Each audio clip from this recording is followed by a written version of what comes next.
also was doing at a time traveled. From Vienna. Were they all authentic Vietnamese?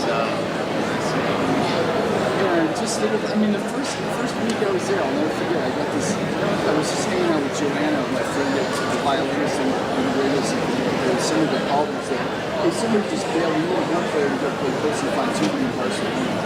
We leave tomorrow. I mean, there was this the stuff that goes on over there. You can't even imagine. So you went from some of the greatest beer to some of the greatest wine, right? Yeah.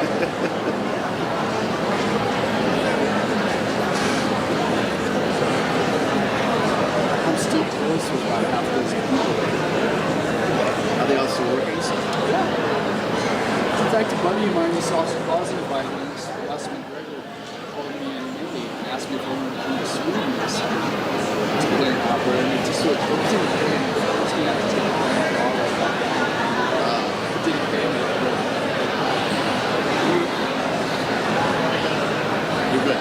Here we go. D. 1, 2.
Good morning.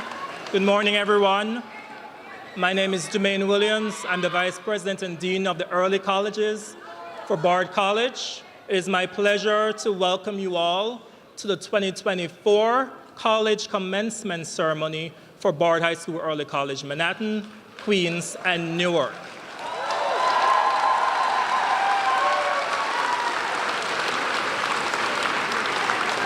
To get us started, could I please ask for everyone to stand up, to rise, for the invocation by Rabbi Joshua Buttiger from Bard College.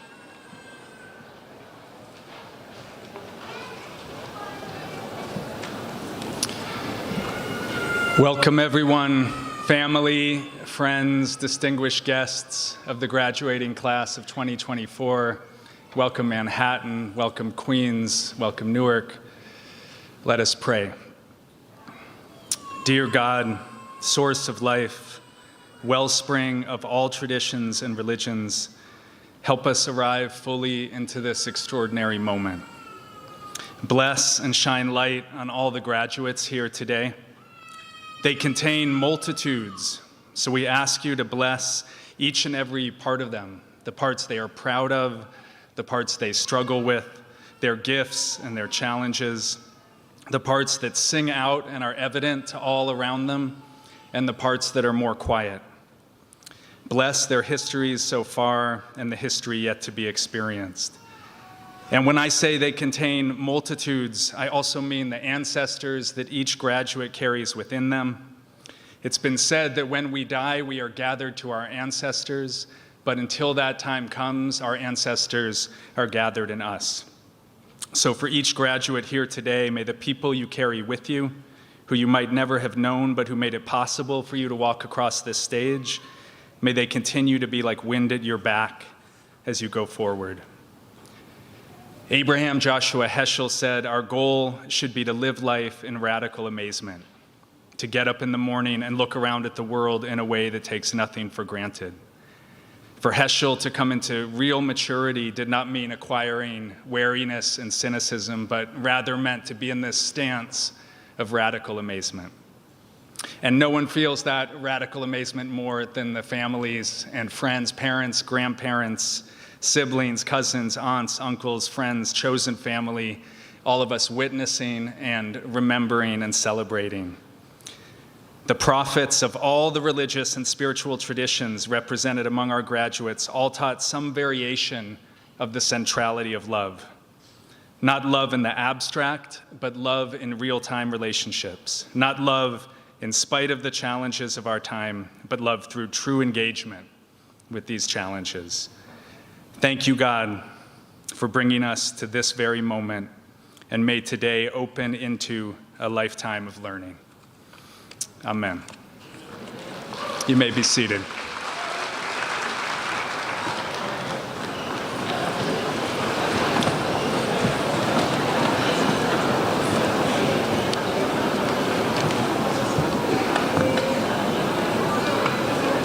I now welcome to the podium Brandon Weber, Bard College trustee and a fellow Bard alumnus.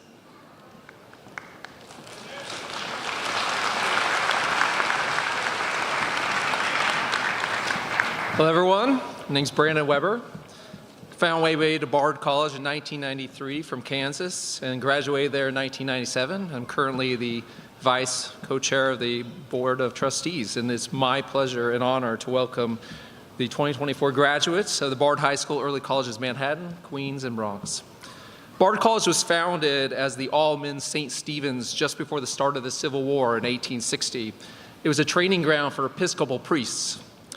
It opened in September 1861 with 6 students. I find it inspirational to think about how we went from those 6 students to graduating a class of high school and early college students in New York City, 3 of them. The first 50 years of the college, they were marked by some continuity. Unlike most institutions of higher learning at the time, the school held firm to its belief that education was about unlocking the potential of the individual. As Remer Klein, the legendary president of Bard in the 1960s and early 1960s and 1970s wrote, college education was not the acquisition of facts, but a deucing of the latent powers of the human mind. developing the capacity to think. The other elements of continuity during those years was that Bard was very poor. It was founded by a member of the Bard family who was bad with money, though he had the good sense to spend a lot of it on the school. It was a constant struggle to raise funds, usually from the church or wealthy patrons not connected to the college. Despite its poverty, the college built a reputation around the distinguished educational program, thoughtful faculty, and inquisitive students. And all three of these, I'm sure, are familiar to you. But it was an unstable existence. A typhoid epidemic nearly put the college out of business in 1887. World War I completely gutted it, but the college rebounded in the Roaring '20s under the leadership of the also legendary B.I. Bell. One faculty member said of B.I. that he took great pleasure in excellence for its own sake. Another thing I think is a constant refrain through Bard's history. During all this time, the students were spirited, much like I see in these classes before me. In the late 1800s, one student snitched about an off-campus event that involved alcohol. His classmates, according to Klein, dragged him out of the hall and carried him to the pump and pumped water all over him, while others blocked this passageway to forestall all attempts at rescue. The college was closed in 1875 due to a smallpox outbreak, and then again during that typhoid epidemic. The students persevered. For better or worse, there were no virtual options available.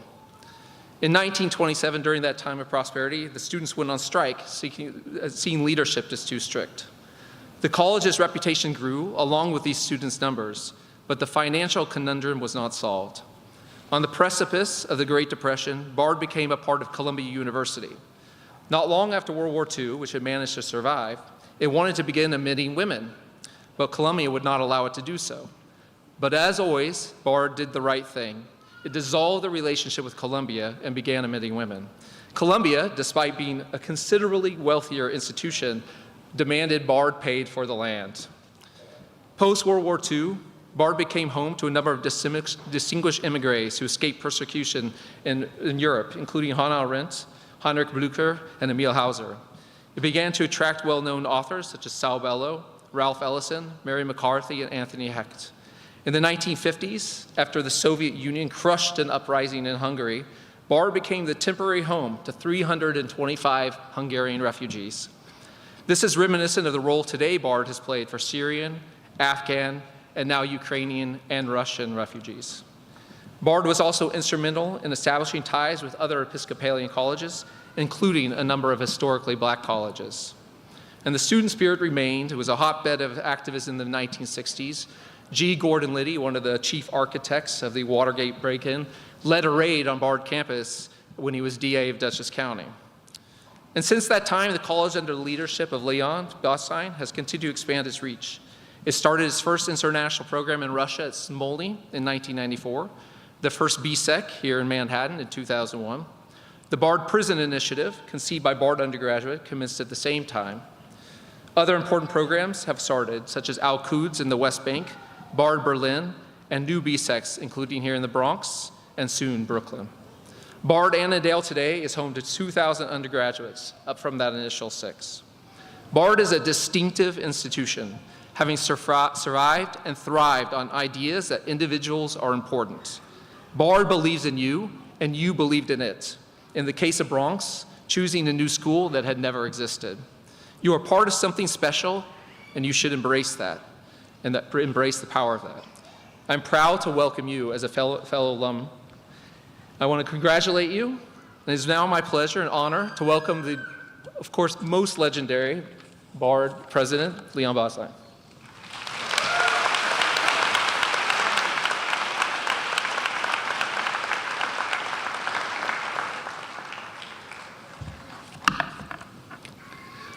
Thank you, Brandon. And first of all, good morning. Good morning. And I want to congratulate the class of 2024. A round of applause for the class of 2024.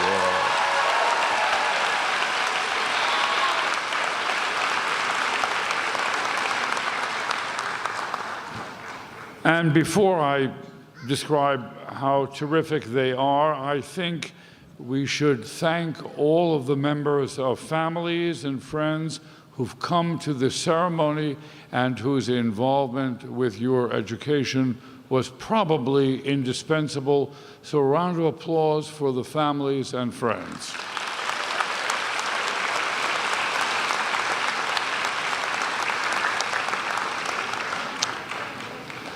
Now, one thing that characterizes all of the BSECs, we hope, is the quality of teaching. And the thing that makes any educational institution really worthwhile is the commitment of people to teaching and the love they have of their subjects and of learning. And we are very proud of the BSEC faculty. So if we could have a round of applause for the members of the faculty.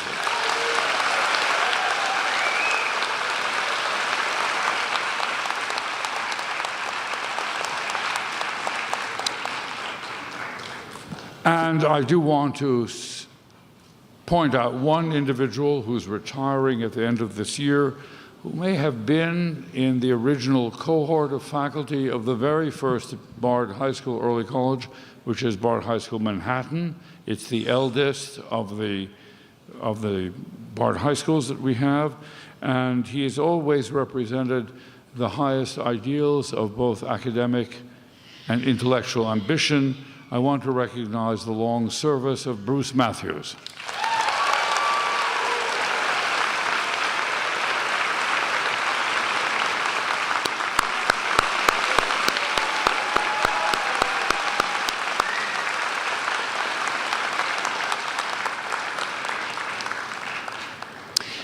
I also want to, Dumaine mentioned this, but there's one new BSEC in the city that has no representatives here in the graduating class because it just opened this fall. I want to recognize its principal and Siska Brustert.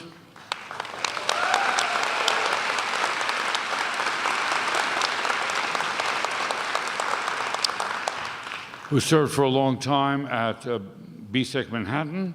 And I also want to recognize we're opening in the fall in Brownsville in Brooklyn, and I want to recognize David Allen, the new principal.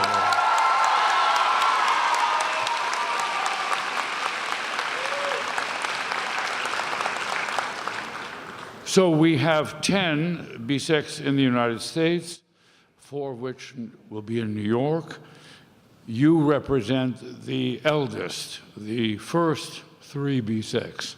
And we hope to be able to have an 11th, but not in the United States. I've just come back from the West Bank, and we have agreed with the Palestinian Authority to open a BSEC on the West Bank in Palestine.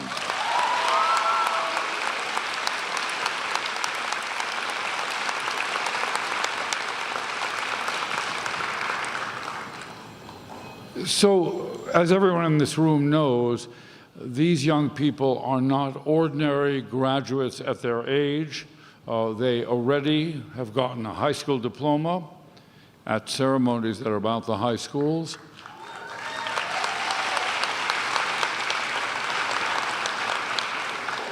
They represent what we believe is a commitment to the quality of public education. We're not a charter school, we're not a private school, we're a public school. And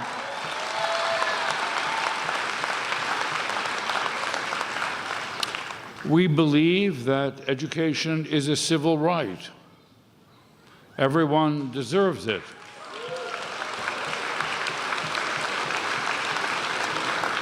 And everyone deserves an education of very high quality. And the BSECs try to provide that in a way that is fair and non-discriminatory and recognizes the individual and rejects the instrumentation of standardized testing.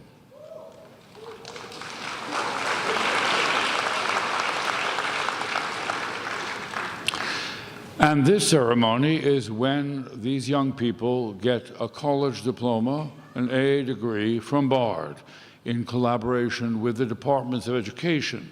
And this is very unusual. Trust me, government bureaucracies are not easy to deal with.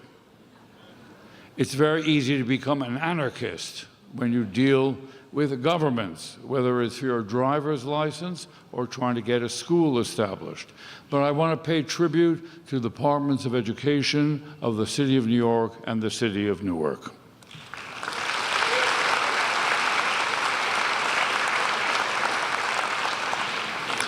Who've been excellent partners. But the real distinction that this class has is that they are themselves experienced in dealing with disasters such as the pandemic and their ability to recoup from that. And they represent an achievement that more and more students could replicate, and that is taking learning and themselves seriously and being able to push themselves further than they thought might have been possible, and to avoid the unnatural extension of being a child, the extension of childishness in relationship to learning. And we are exceptionally proud of the BSEC graduates and the many that have gone before you, and we know that each of you is headed for a terrific future and a terrific career, and we hope that BSEC is part of what you recollect was an ingredient of your success. So again, I congratulate each and every one of you for this exceptional accomplishment, which makes you stand out from all other people of your age who have finished their secondary schooling. So this is a real accomplishment, and we're delighted to celebrate it.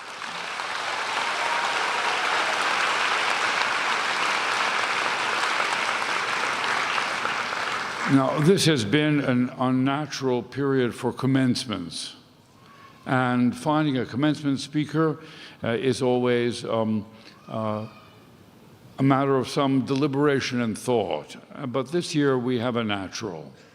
So our speaker is first and foremost the parent of two BSEC graduates.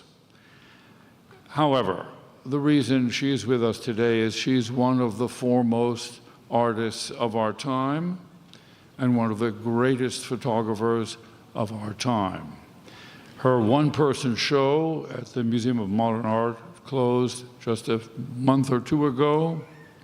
She was born in Vietnam and lived her first 15 years in a war-torn place and emigrated with her family to the United States with her two brothers.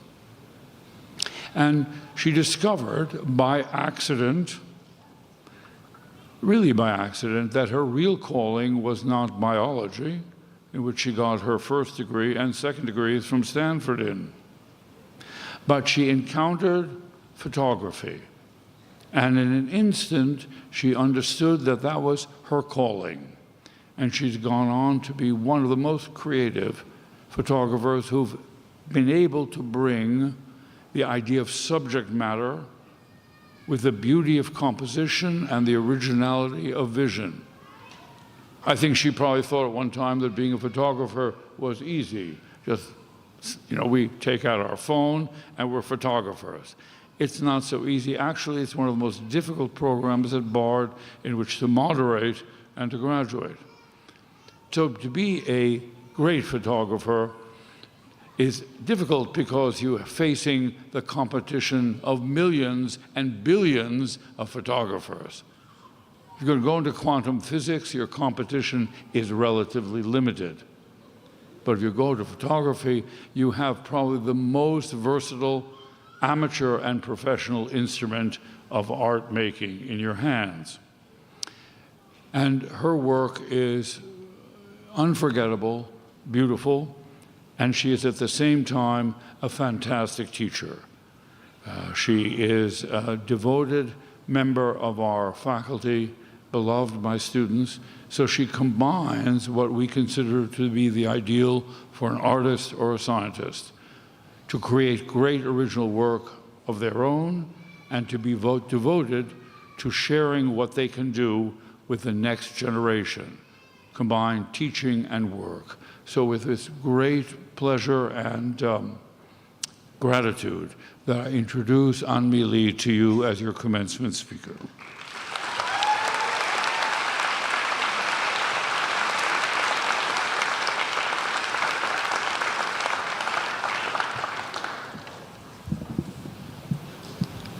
I would like to thank President Botstein and Dean Williams for inviting me today.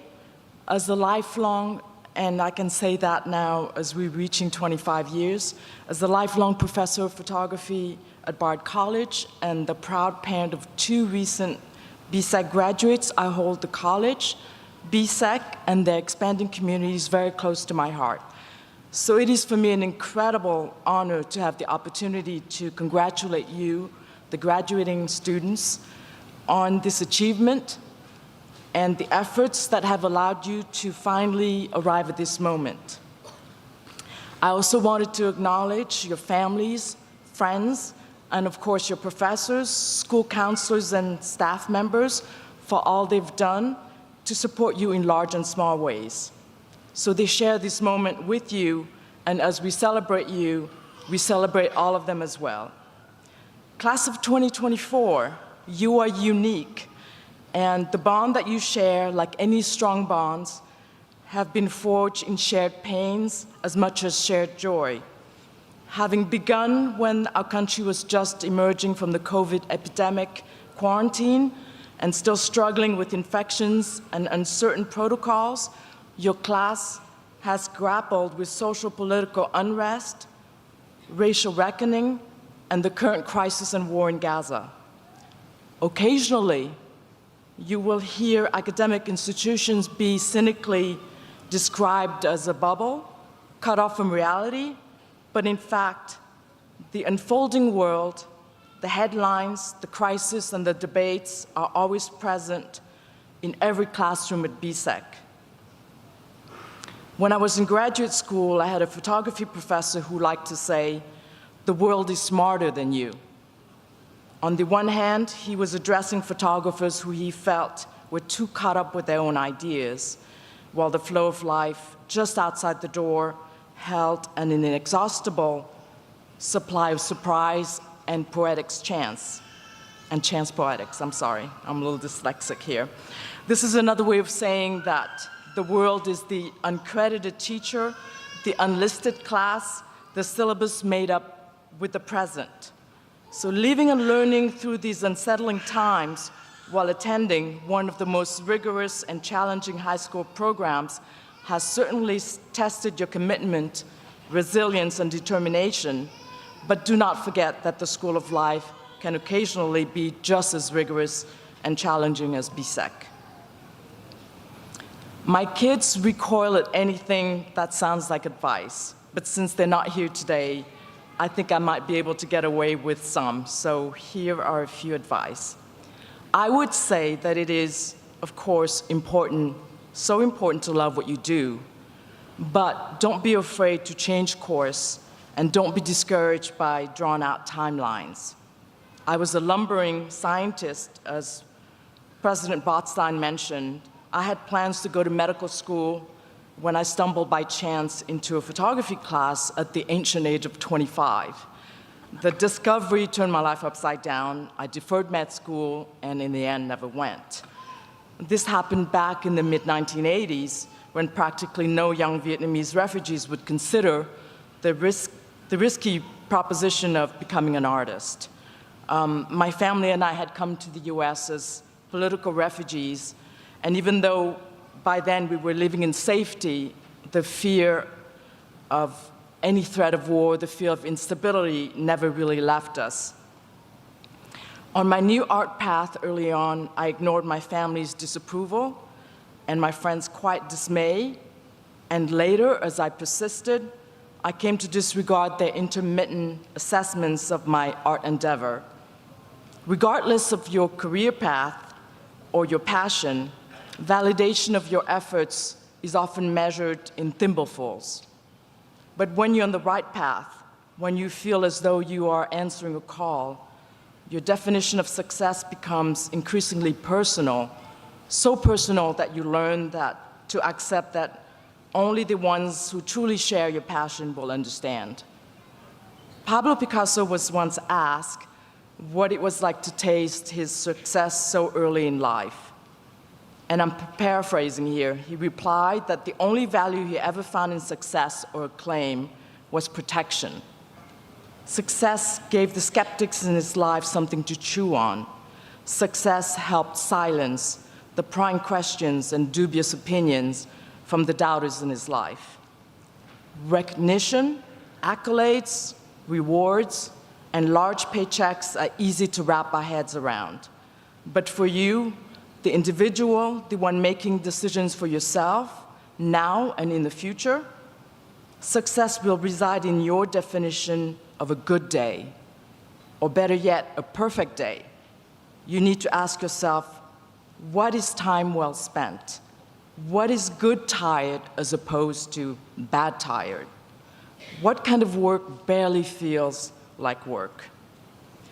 Validation, like what I hope you're feeling today, is extremely sweet when it comes your way, but its ultimate value resides in how it is savored by the people who love you and support you in your life, like your parents, for example.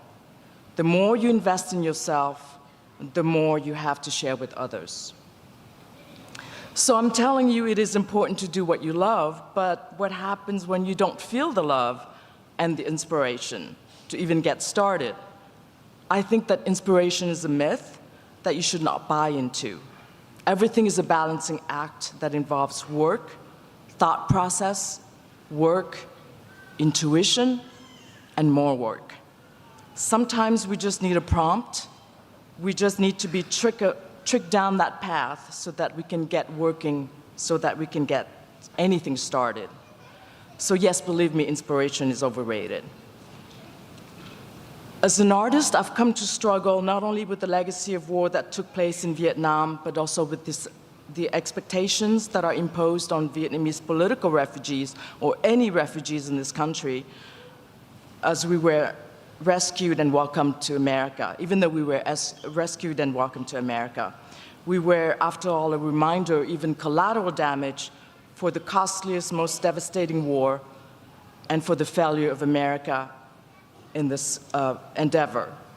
These complex and paradoxical feelings about my origin story are at the base of what drives my artwork. Identity is an issue that is important to some. For me, the details of my biography are not as crucial. I'm more beholden to how the events of my life has shaped me and formed the way I see the world. F. Scott Fitzgerald has said that an artist is someone who can hold two opposing viewpoints and still remain fully functional. With this perspective, as you enter into a most important new chapter in your life, I hope you will have the open mind, the courage, and conviction to tackle subjects that are larger than yourself. I hope you will resist impulses to simplify. I hope you will explore these subjects with all the subtleties and complexity that they demand. I would like to end with a quote from Thich Nhat Hanh, the Vietnamese Buddhist monk and peace activist. You have two gardens, he said, your own garden and that of your beloved. First, you must take care of your own garden and master the art of gardening. In each one of us, there are flowers, but there's also garbage. The garbage is the anger, the fear, the discrimination, and jealousy.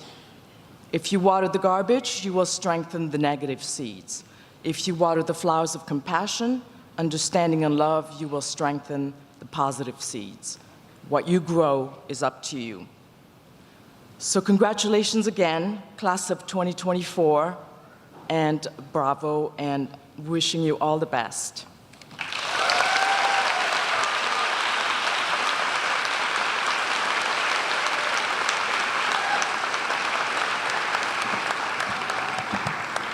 We will now hear from our students from each campus. So I first call on David Cutts, principal in Newark, to the podium.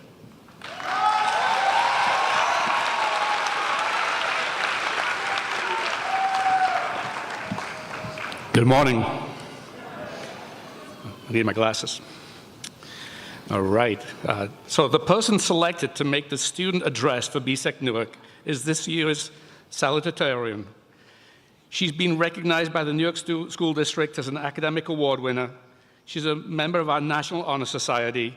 She received a Visual Arts Award at the graduation ceremony last Friday. And this fall will attend Xavier University of Louisiana.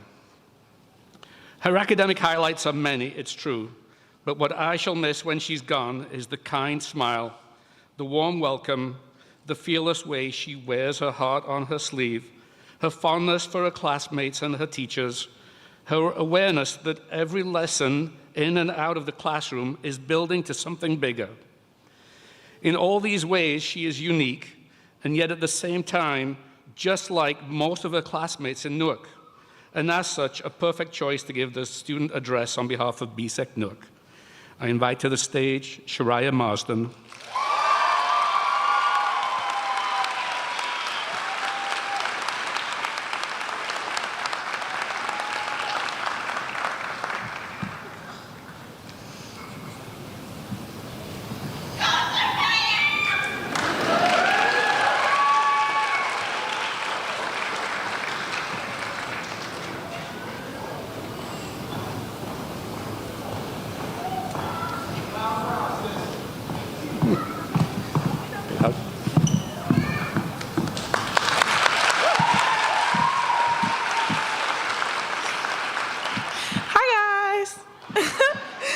Hello, esteemed guests, parents, friends, and graduates of the 2024 senior class. I am honored to stand before you on this momentous occasion. Today, we are here to celebrate our accomplishments, the obstacles we've overcome, and the unique paths each of us have taken to become who we are today. As I look at the faces of my peers, I am reminded of the journey we embarked on when we first sat in front of our computers and logged into our first class in 2020. We are undoubtedly the most changed class Bard has ever graduated. Allow me to take you with us as I show you just how far each of us has come. In 2020, 96 freshman students signed onto WebEx and joined our advisory classes, where we were introduced to writing and thinking. We would sit in these rooms and plan how we expected high school to go, setting goals and envisioning our achievements. Teachers saw us as a group of students with a new hunger for knowledge, despite struggling to get to know us individually. In our first year, we found support from the most unlikely friends, bonding over our shared challenges with online school. Following our freshman year, as we entered the school and began to get settled, we discovered that we were referred to as the worst class Bard had ever seen, which at the time wasn't necessarily untrue. We struggled to find our place in a school that felt both bigger and smaller than us, surrounded by people we hadn't met before, and just now officially meeting the friends we had made in 9th grade. We were lost, thrown into a system we knew nothing about, and we reacted in the only way we knew how. Teachers used to sigh at the thought of having us in their classes. Our peers, both older and younger, were annoyed with us. We were all just beginning to find ourselves, and having 94 students in the middle of a self-discovery journey was like locking 94 teenagers in a house and telling them to figure it out. As we tried to find our way, we isolated ourselves, and the grade began to split. Sophomore year, there was no sense of unity. Instead, we tried to get as far away from each other as we could. However, junior year is when the conversation surrounding us changed. The summer prior, many of us began to reflect on what we wanted and who we wanted to be. As we entered school that year, we worked to change the school's perception of us. Instead of arguing every chance we got, we went to the social workers for help with our problems. Instead of yelling at our teachers out of frustration, we talked to them during lunch and attended office hours. We were no longer the worst class at Bard. Instead, the school began to notice our efforts. They saw how hard we were trying to behave, how we were trying to interact with our peers inside and outside of our grade, and how willing we were to help with events, volunteering for after-school games and dances. Suddenly, everything was different. June 2023 is when it all began to wrap up. Over these 10 months, we experienced hardships, friendships, and unity within our school community. We applied for colleges, rekindled forgotten friendships, and overcame all the obstacles in our path. It was once said that life can be heavy, especially if you try to carry it all at once. Part of growing up and moving into new chapters of your life is about catch or release. We release the aspect of ourselves that held us back, and at the same time, we cut so much more. We embrace new skills, experiences, and mindsets, all of which have made us into an extraordinary group of young adults. In closing, as we move forward into this new chapter of our lives, let us continue to change and grow, to reflect and understand, and to excel and thrive as we go on to change the world around us. The future is ours to create, ours to shape, and ours to change. Congratulations, class of 2024. We did it, y'all!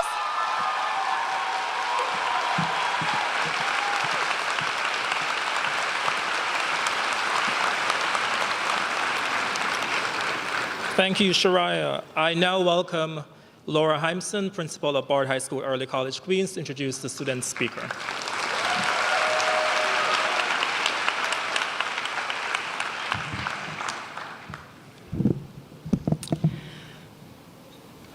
Good morning or afternoon to everyone. Thank you so much for being here to support our graduates in the class of 2024. At BSEC Queens, our graduation speech committee, as we're reading through all of the submissions from students, we start to think about what is the message, the tone that we're looking for that comes off of the page. When we read the speech that you'll hear in just a moment, one thing that strikes me is that I can often spot among the submissions who are our student writers, and in particular, our student poets.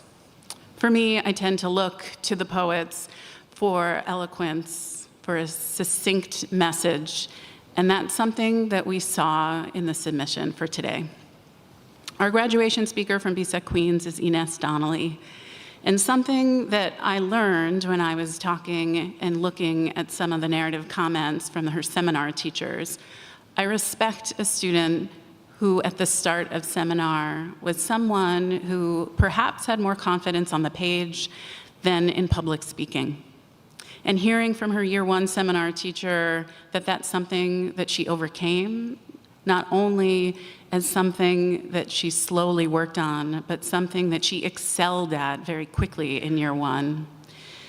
That when I looked back at what it is that I was so struck by in her narrative evaluation from one of her year two seminar teachers, I learned and wanted to share with you that there, Professor Woodsworth wrote that her final project was visually stunning as a digital painting, and that in reading that process piece that she wrote, that there was layers of meaning, that he was struck with having tied together Plato, the Bible, Greek myth, Hegel, Marx, Hartsock, and that was an impressive feat, especially in an essay that was brief and moving.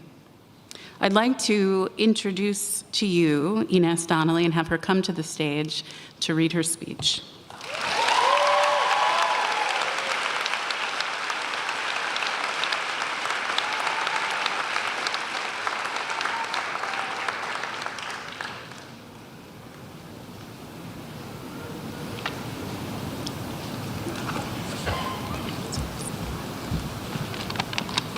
Hi everyone, how are you doing?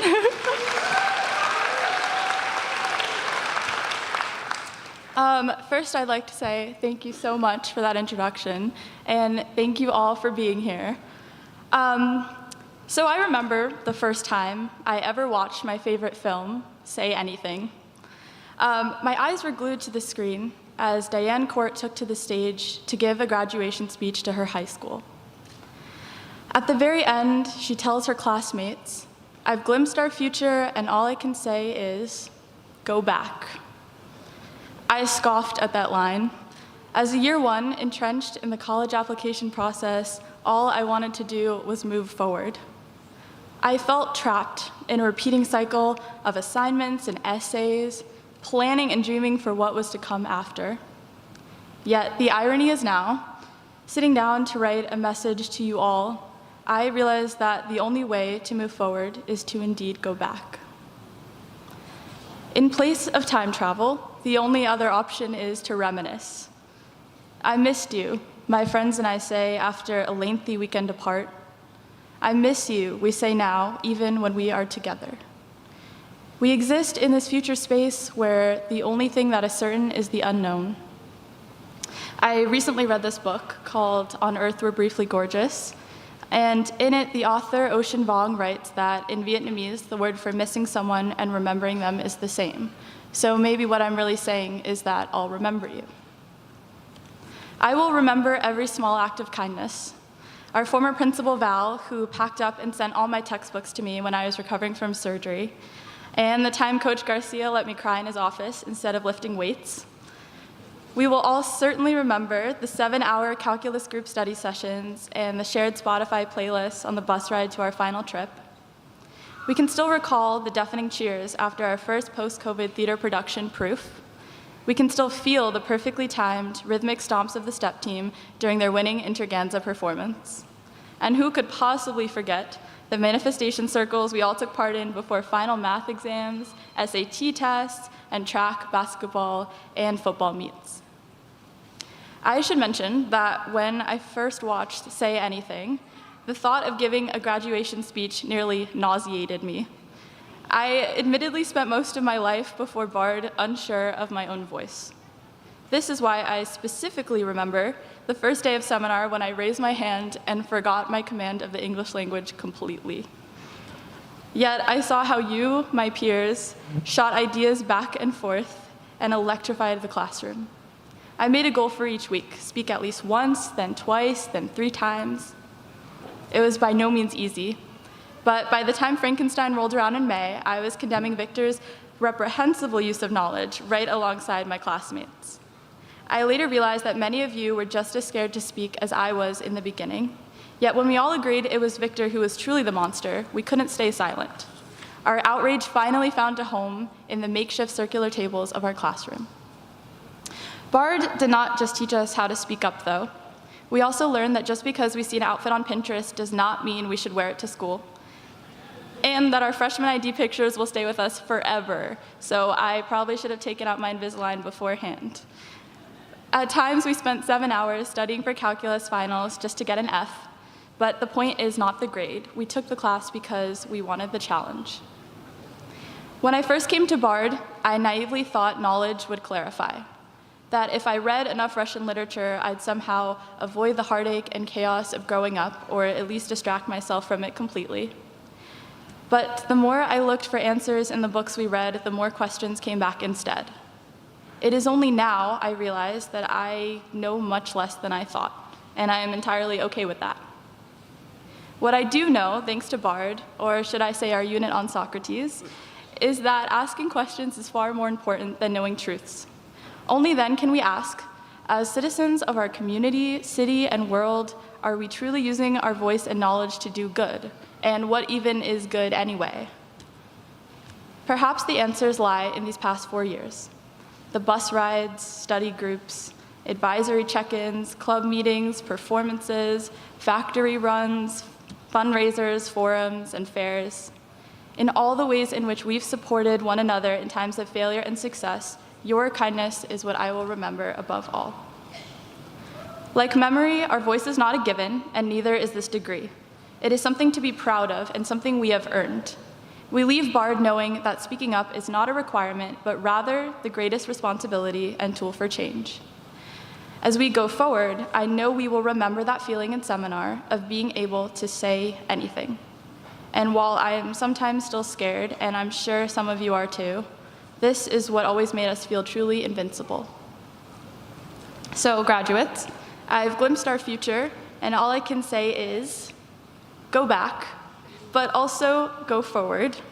There's so much to enjoy in this life ahead of us, and so much to remember that will guide us on the journey. In the end, this is what Bard taught us: to be emotional teenagers with too much knowledge of philosophical thinkers, but to venture to be philosophers ourselves. To speak, especially if our faces burn and we stumble and forget our words.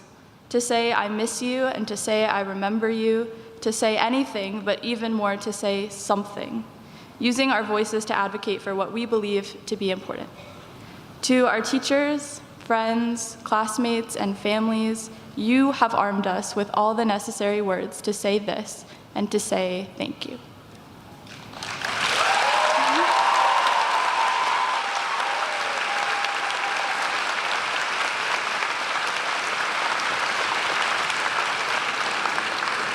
Thank you, Inez.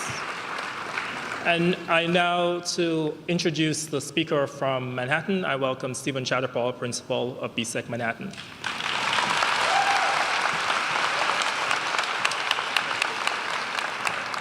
Good morning, everyone, and good morning, graduates. Today's BSEC Manhattan speaker is, as her teachers put it, a music-loving, proud Brooklynite whose poetry hums on the page like the skin after a trip to Brighton Beach. She wrote her inquiry project on the gentrification of Brooklyn and how this has been shaped and reflected by the expansion of city bikes across New York City. Her teachers describe her as a curious young scholar and writer who has a quarrel with the world. She's also an Olympic level water polo player. Her signature look of cowboy boots and her passion for writing, her infectious smile are just a few of the amazing qualities that today's BSEC Manhattan speaker has. Please join me in welcoming Maria Chernyshova.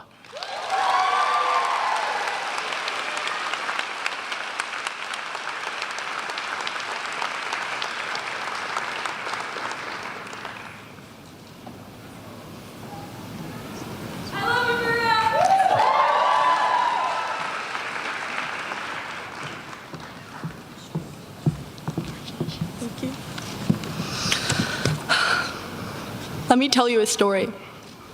I remember being in the 4th grade on the swim team, and during our summer, our coach would let us do our dryland exercises on the sand and our laps in the ocean. However, one day, he said that the program didn't allow ocean swimming anymore because of a safety concern. We had to go back to the indoor pool. I was crushed. Even at 9 years old, though, I wasn't about to just sit back and do nothing. So I decided to go home, pull up Microsoft Word, and type out a petition. I went around, got everyone in the organization, even the Olympian who started and funded it, to sign it, and brought the petition to the director. He said that he couldn't help me out with changing the rules, much to my dismay, but he took my petition and framed it. 8 years later, it is still hanging there, up on the wall. That, to me, is everything. Wanting to make a change, striving to achieve it, and being heard. I feel like that drive is at the heart of what it means to be a Bard student. When asked to paint a picture of my time at BSEC, all of the colors get blurred together and smudged in my mind. I think we, all of us together, probably have no idea what we really look like or what we are meant to look like. Teenagehood is a hard thing to go through. After all, we are just children living with no real dispositions to our bodies besides our shared love for Marx-centered debates and distastes for focus-free rights, of course. And I'm speaking for all of us right now. Don't try to argue with me from the audience. The class of 24 has been through hell and back, and no, I'm not just talking about the sandwiches in the cafeteria being made from sunflower butter instead of peanut butter. Summing up our first COVID-19 inflected year here as best as I can, I felt as if it was like a big cup of water with a crack in it, and someone kept pouring more and more into it, but it just kept leaking out. And funnily enough, during our time at BSEC, the building flooded more than once. Regardless of that fact, we persevered. I walked into the building for the first time at the start of our sophomore year for writing and thinking. After just a couple of exercises, which would probably send someone from Brooklyn Tech or Bronx Science into a coma, I knew that Bard was the place for me. During that couple-day stretch, I wrote more than I ever had before. 3 years later, I plan on going to college to study English, hoping to one day publish a book. Writing and thinking is something I will truly appreciate forever, and I will carry it with me for as long as I can. I know that not all of you in the audience share that same opinion, but that is the beauty of it. Bard changed me. Bard changes its students. We all get to come here and do what makes us who we are, no matter what it is. Growing up with really bad social anxiety, I never thought I'd be able to participate in class. Most of my teachers in the audience will probably find that very hard to believe. I'm looking at you, Professor Agredo. Nowadays, because of my time at BSEC, I find myself leading seminars, giving 45-minute presentations effortlessly, and addressing all of you here on the stage.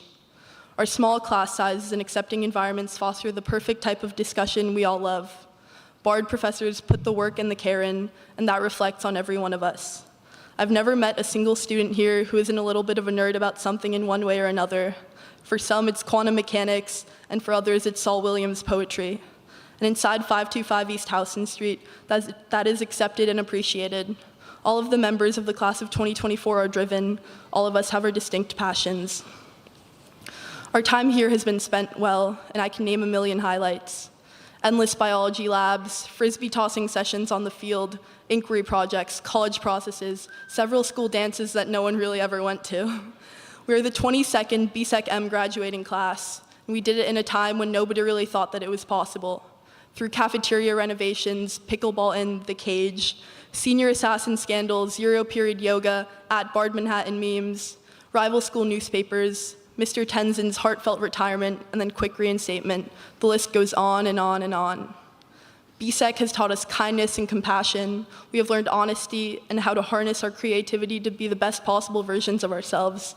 Our souls have been infused with both a want and a need to read and write and to do Calc 3 for whatever reason. And to be honest, it is really, really hard to leave.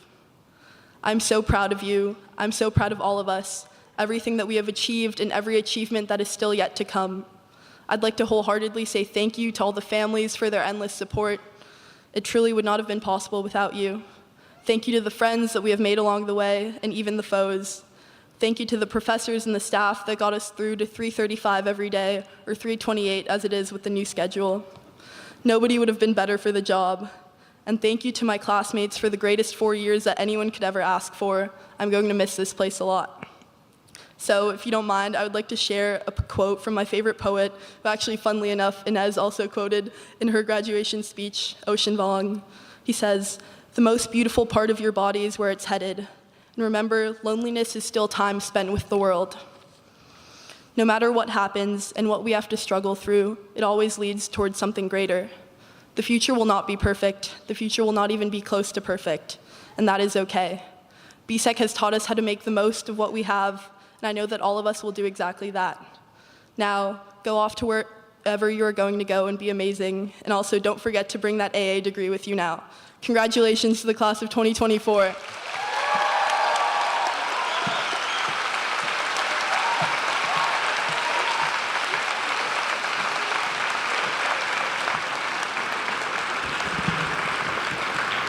Thank you, Maria.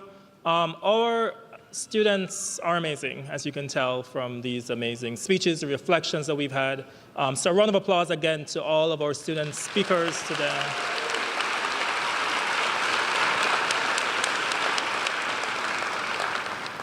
I now welcome back to the stage President Leon Botsheim to give the charge to the graduates.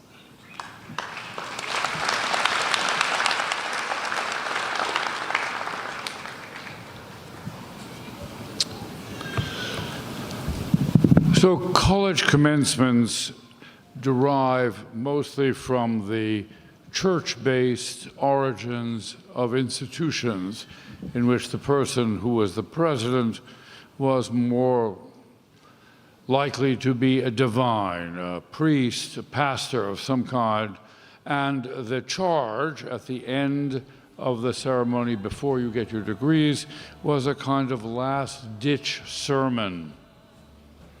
So here's the good news. I'm not a priest. I'm not a rabbi. I'm an agnostic. I'm not an atheist because that person knows something that I don't understand. I don't understand it as much as I understand people who believe in God. So I'm neutral on the subject. And I'll be brief. I'm supposed to give you some advice. So the most oft repeated cliche is that we who are older say to you, we've screwed everything up. You're now going to inherit this lousy world which we didn't actually successfully fix. Because when we graduated from college, those of us who did, that's what they told us, right? We're going to fix what they didn't correct. And so we pass this cliche on. I'm not going to tell you that. I'm going to tell you something else. I believe that the optimistic expectation that democracy and freedom would flourish as learning became more broadly distributed. That there was a connection between being educated and then being part of a society that was just, that was free, that was tolerant, that education was an instrument of progress. Actually, in this country, more people are going to school, more people are getting degrees, and we've never faced a more catastrophic politics in our history. Why is that the case? Well, we can blame the universities, and they actually deserve a lot of blame. We can blame the public school system. They deserve blame too. They're imperfect. But where does the blame really lie? It lies with us. What I'm going to tell you is this is not about your inheriting the future. This is about doing something now, this summer. And I say to everyone in this room, I happen to believe, and this is a nonpartisan statement, that the country's future is at stake in the election in November. And that if we sit at home and mind our own business and don't drop what we're doing, and it isn't about getting the vote out in New York. The crazy system of our democracy is indirect.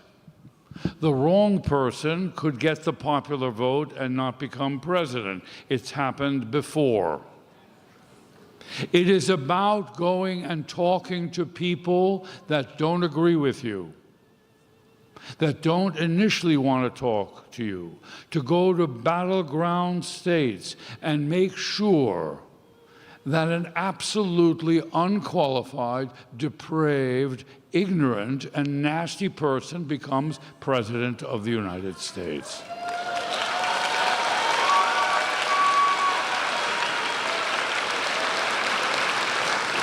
And it's not about politics. I voted for Republicans. There are a lot of Democrats I can't abide. It's about the loss of common sense of what the presidency requires.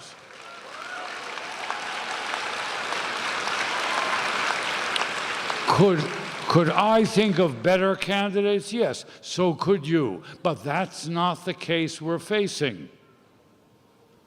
Now, there's some insane minor candidates, truly insane minor candidates. That's not a solution either. The fate of American democracy and of a civilized effort to agree, even when we disagree, is at stake. And what we have to do is put aside our petty differences, our factionalism.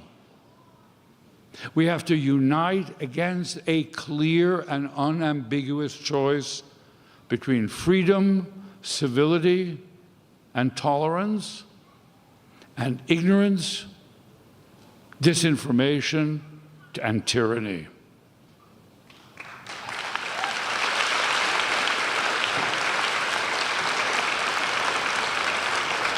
A university cannot flourish, learning cannot flourish, science cannot progress except in a free society. And that free society is at risk. When you have a governor in Florida wiping out all funding of the arts, when you have a governor in Louisiana insisting the Ten Commandments, I have nothing against the Ten Commandments. They are aspirational. They may not be actual, particularly honoring your parents, but they are religious documents. And unless we keep state and church separate, we're going to be in trouble. This is not an ordinary election.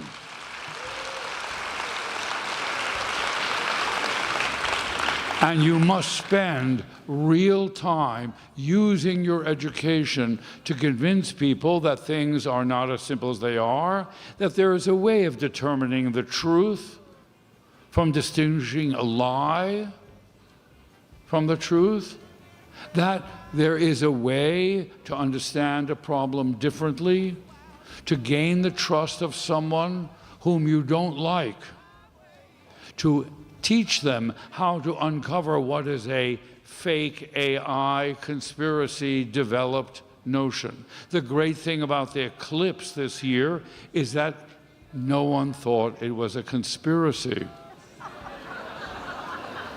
And that is a kind of model of how we can make a conversation. And we have to learn not to be self-righteous. I don't know that I'm right, but this choice is so clear that it's like night and day. It's not close. In 2016, it might have been close. Democrats were in office for a long time. This was some kind of crazy TV show guy from the outside. You know, flip a coin. But we can't have that excuse now. And this is not a joke. I'm an immigrant, like Anmi Lee. I was a refugee as a child. America was a beacon. I'm a patriot. A beacon of justice, possibility, slavery and Jim Crow notwithstanding, a place that could make progress, a place where different kinds of people could be citizens and equal, where we could actually have prosperity and some measure of social justice, where we could believe and say what we wanted, and could be governed by an intelligent government. And the fact is that we've never, ever imagined this kind of choice in our history.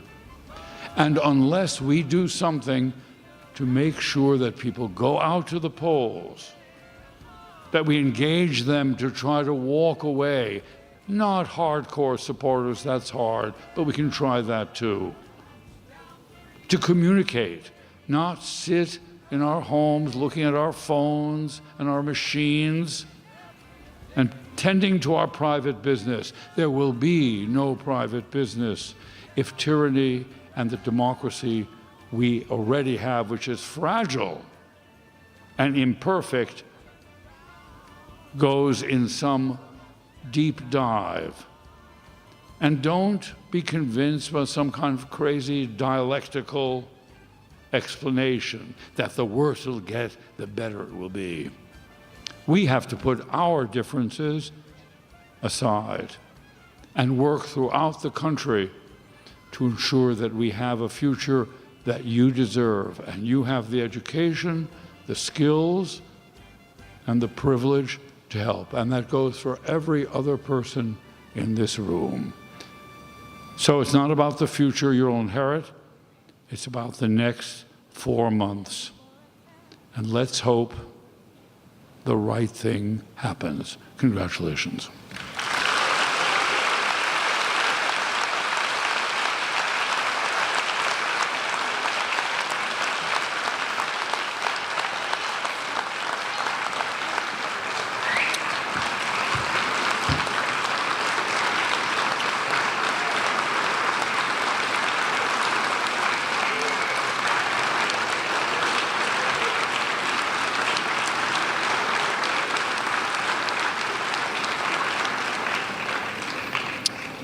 Thank you, President Botstein.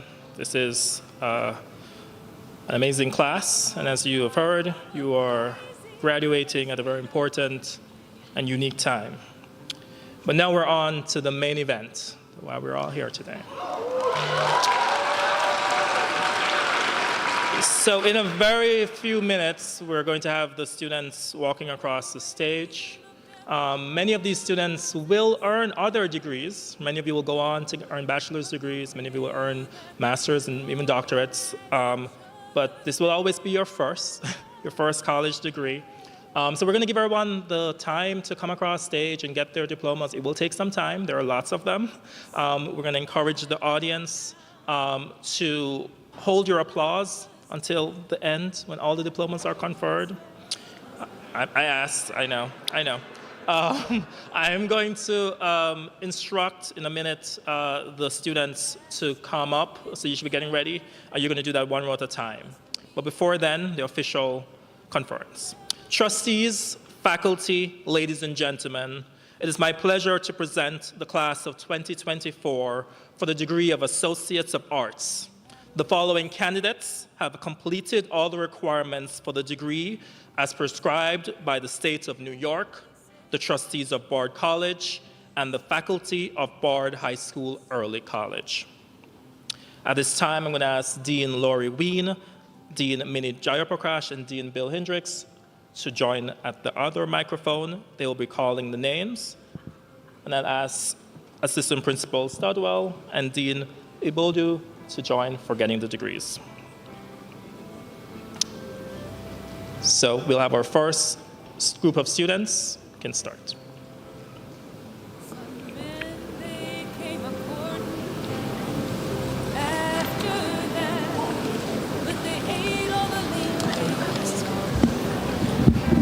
Okay.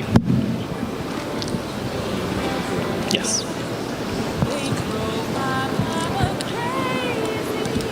Okay, as we get started, another round of applause for the class of 2024.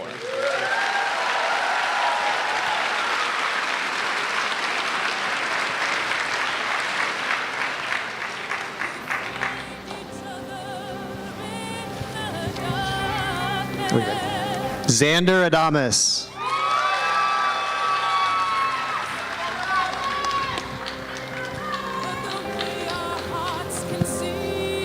Josephine A.J.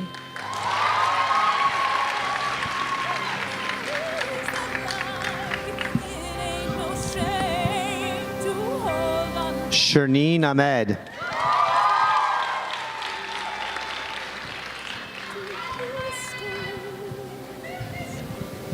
McKenna Marcia Alcindor.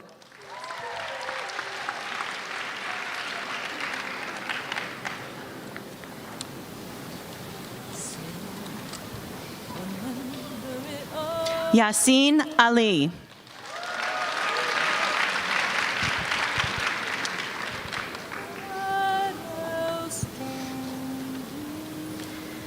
Shayla Almanzar Abreu.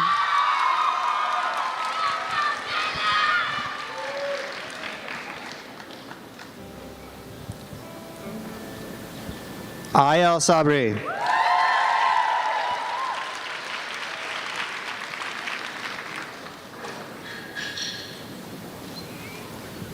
Louise Amarell.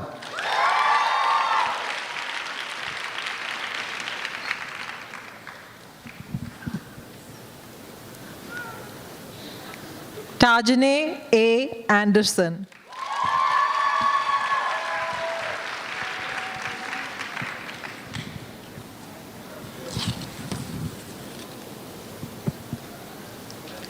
Caesar Andrews.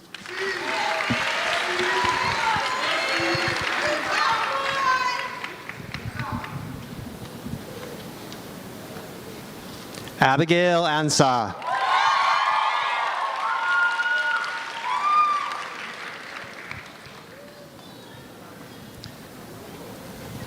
Elizabeth Applebaum.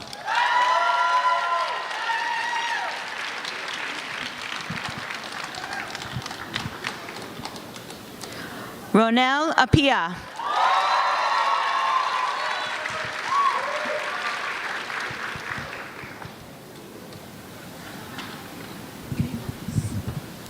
Rehold that. Afia Arhin.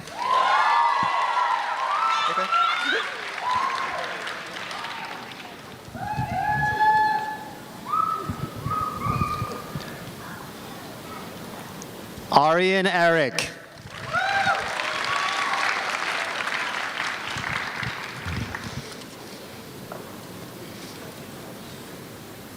Afifa Asta.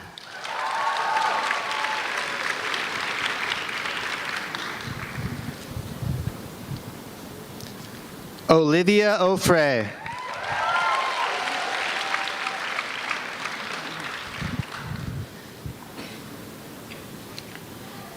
Sanaya Augustine.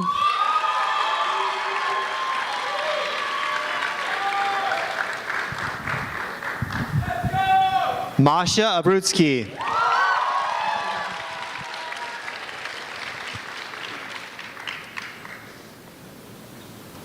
Ellen Bake.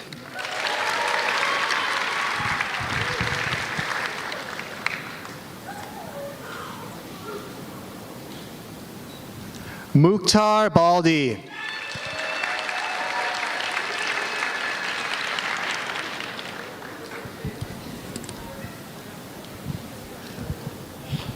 Redwan Bari.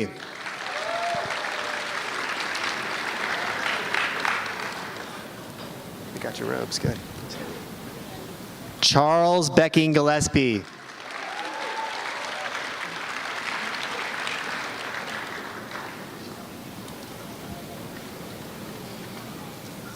Marley Beheen.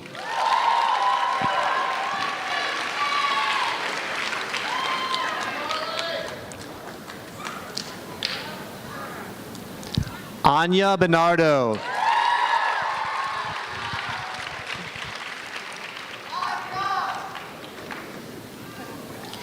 Trillian Bergeron.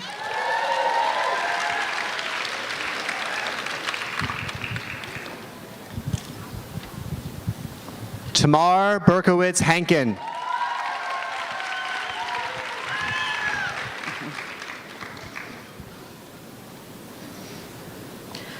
Christy Bomick.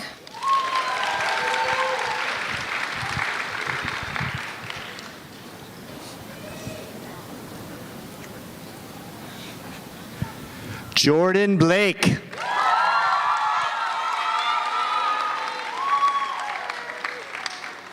I love the phonetics. Sarah Bly Cox.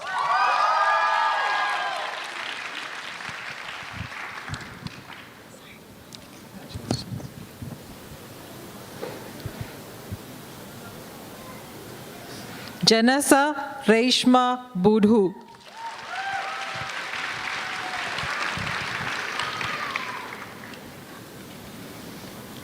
Isadora Brink.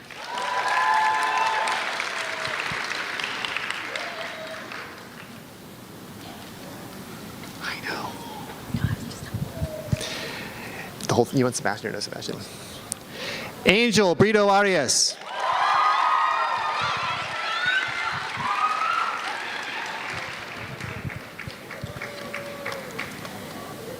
Marcus Bowie.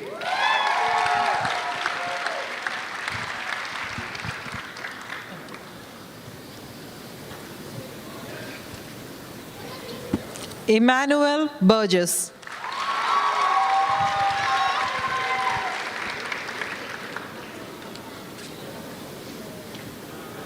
Ryan Burke.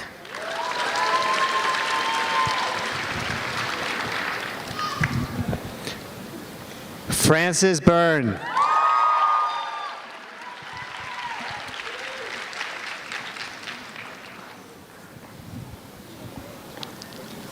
Elvin Cadena.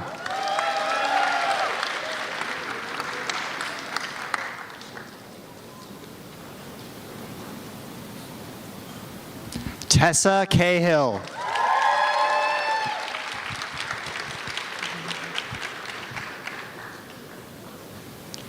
April Carlios.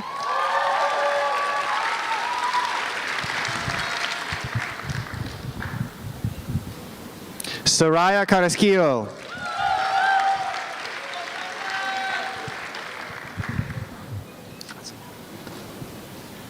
Brenda Carrion.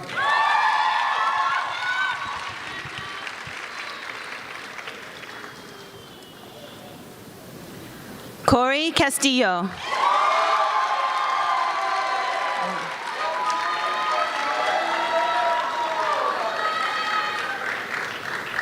Genesis Castro.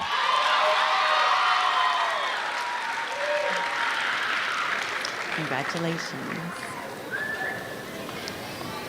Noelle Celestine.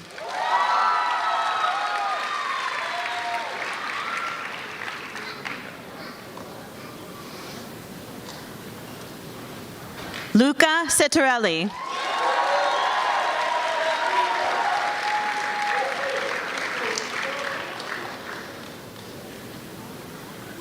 Marco Chabla.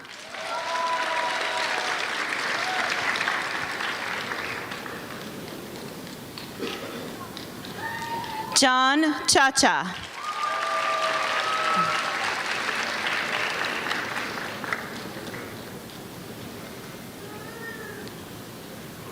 Jamie Chan.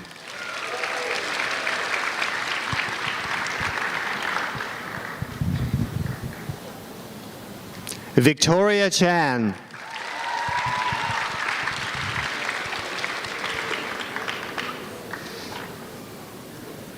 Austin Chan Orsini.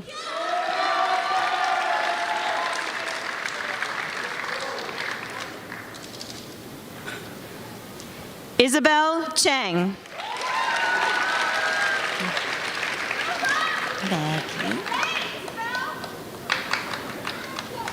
Maggie Chen.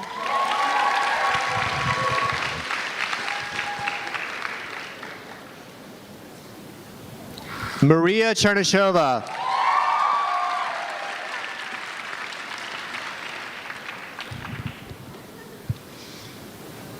Ayan Chowdhury.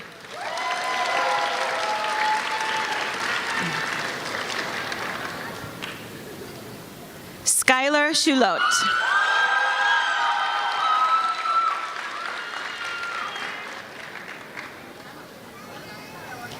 Nishat Chowdhury.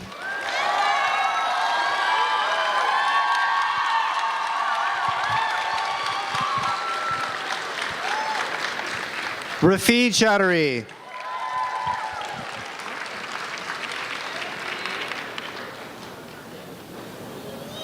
Chelsea Cloyd.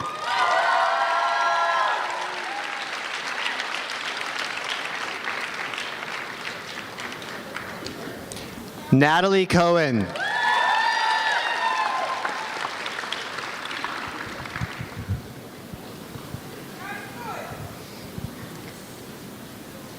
Ricardo Koch.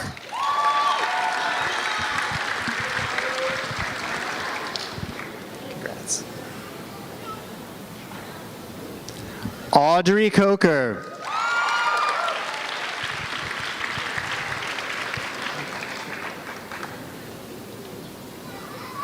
Layla Colon.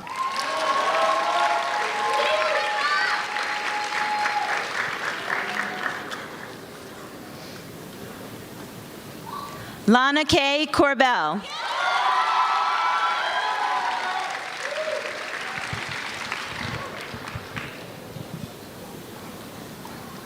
Mia Chun Culbreth.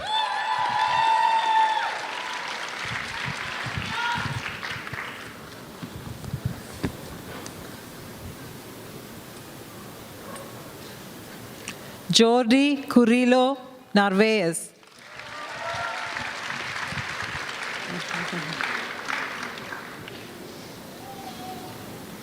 Rivers Curry.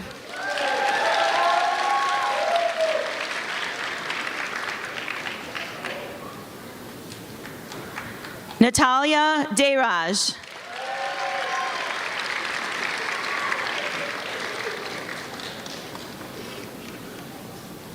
Abay Das.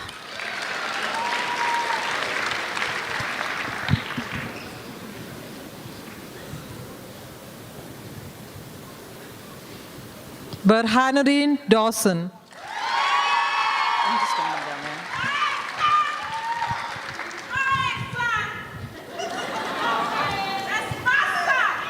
Mia DePaolo.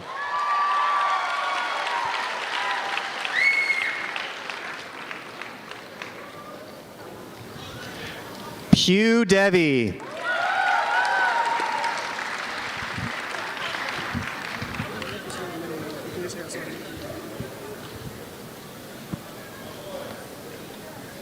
Hassan Diarasuba.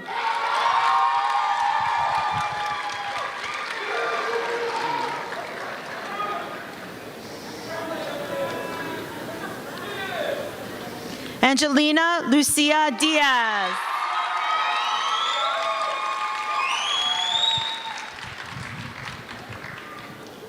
Samuel Di Giambattista. Congratulations. Mamadi Diamandi.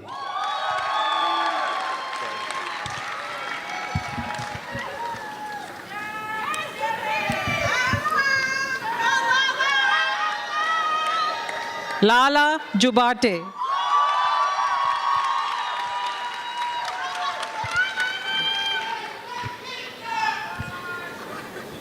Samantha Donier.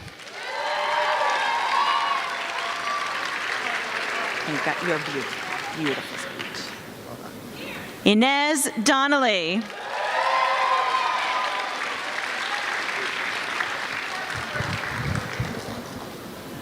Delilah Dorado.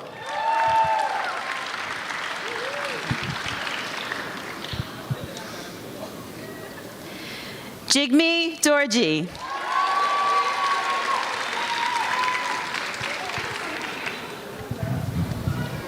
Una Dor.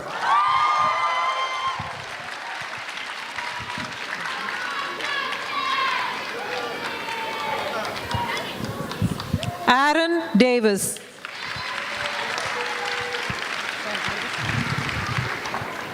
I liked your inquiry project. Thank you. Osato Eigiator.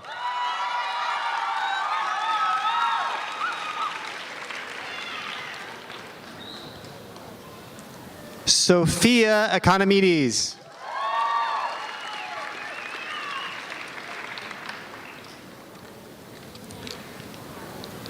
Jenna El Jamal.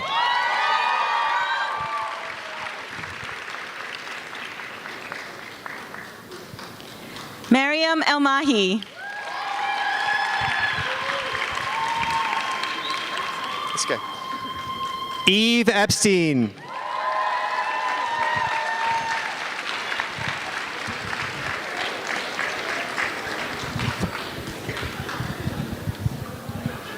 Sakera Luz Escorza Perez.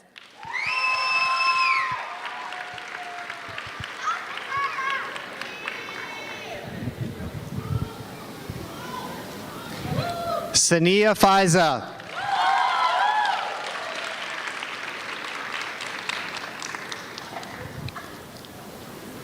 Clara Fass.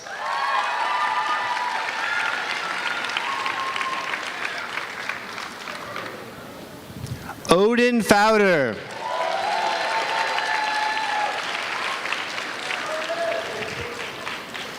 Joshua Fetterman.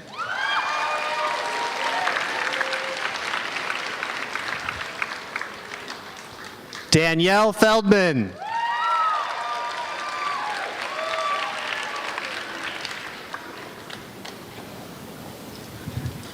Jordanis Fernandez.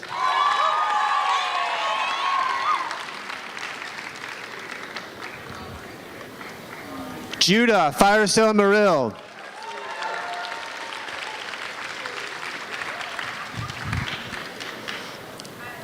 Sandra Flores.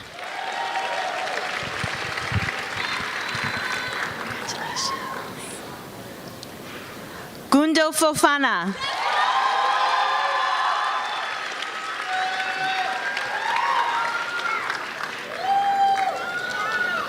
Christiana Francis.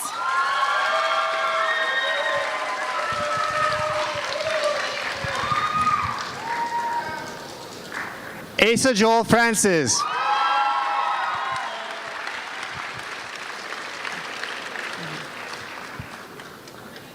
Carol Fry.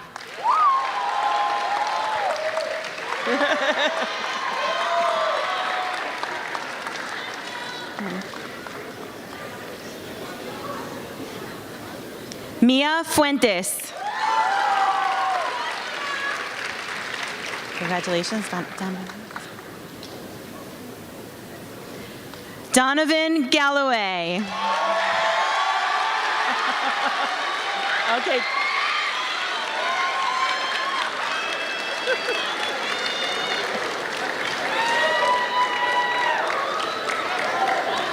Austin Gao.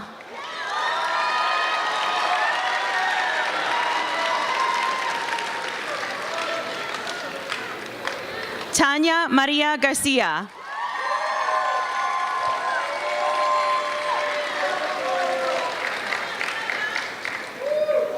Jessica Gnijeko.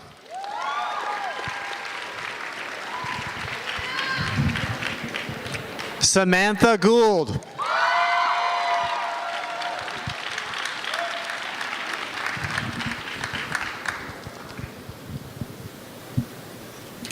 Freya Grant.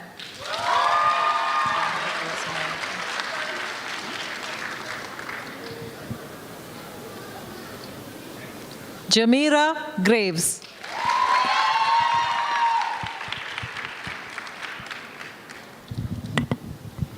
Ida Gray.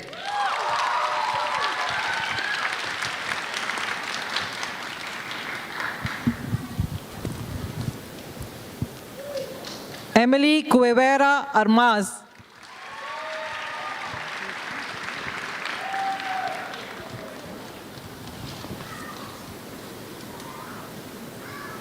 Amara Gumede.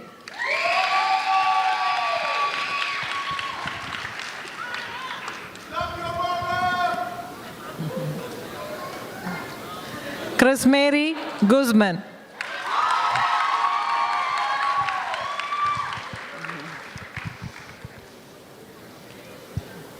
Christiana Hajipavlis.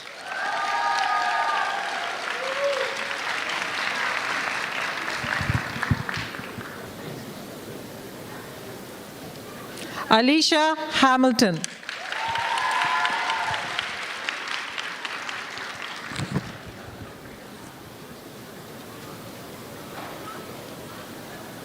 Rodman Harris.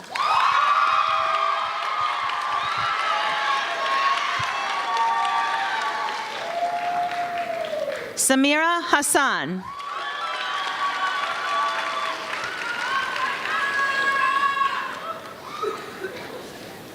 Dario Haxia.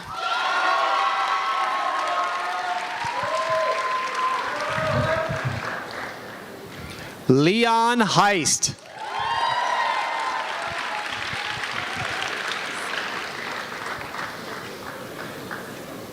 Axel Helfand.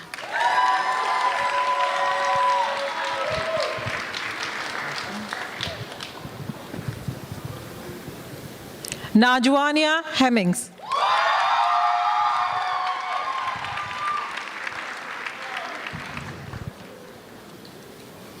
Emily Herrera. Congrats. Ashley Hidalgo.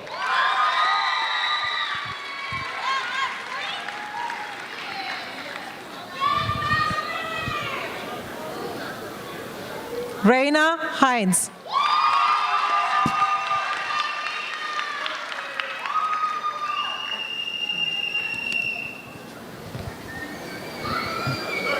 Najla Hogue.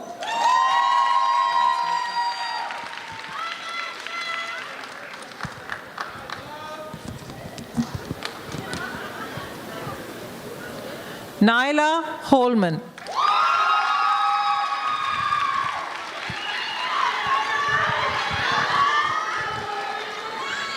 Jing Hong.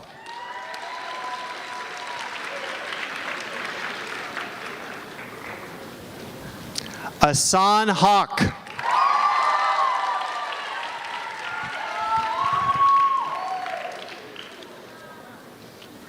Arika Hossein.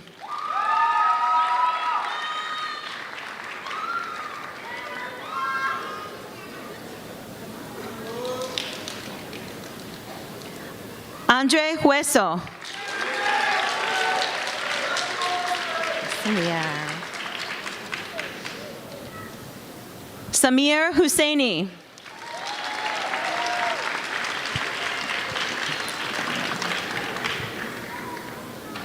Liana Islam.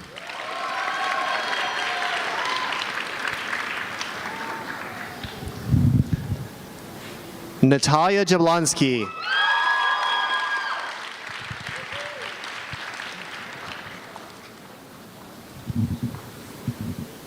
Quality Jacobs.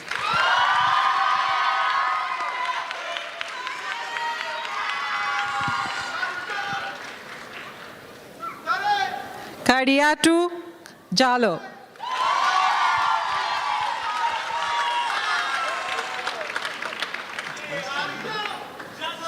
Sincere Jamal.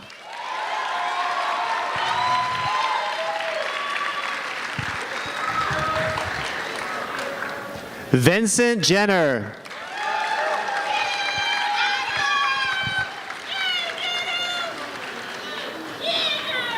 Sumaya Juina.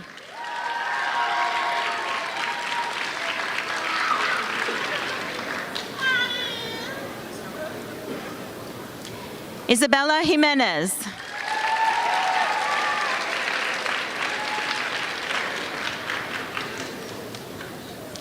Francisco Jimenez.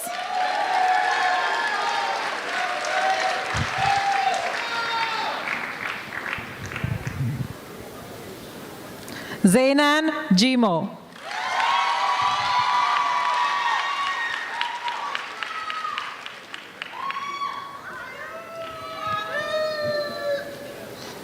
Samira Johnson Perry.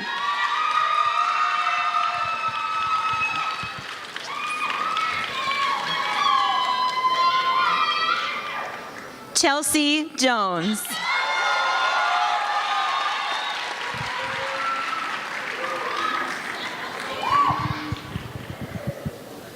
Kaylin Jordan.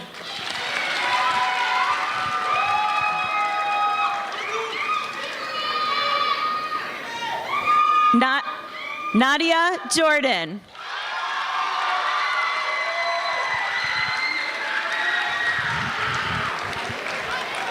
Kara Jarenko.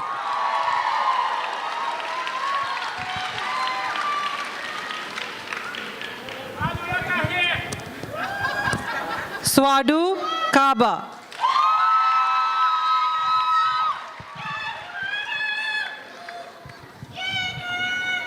Sebastian Kaczynski.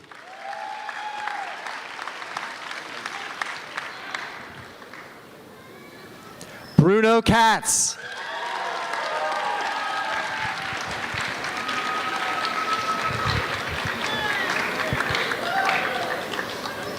Dominic Kielishek.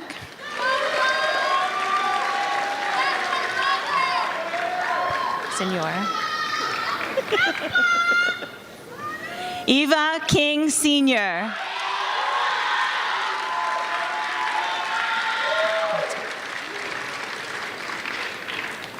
Matei Kirkbride.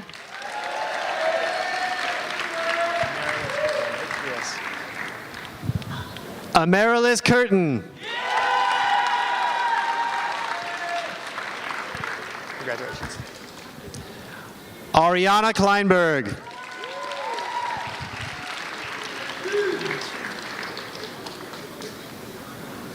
Andrew Kokolakis.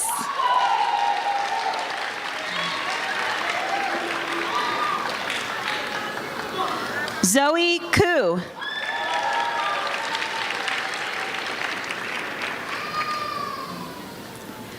Martina Karuma.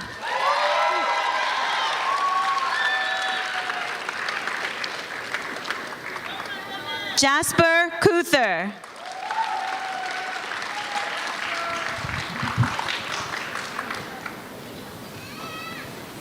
Hanaya Sanai Lafont.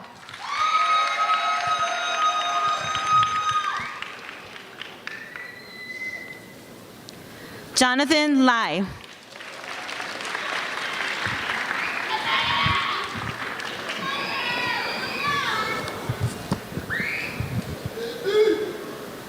Taina Lamut.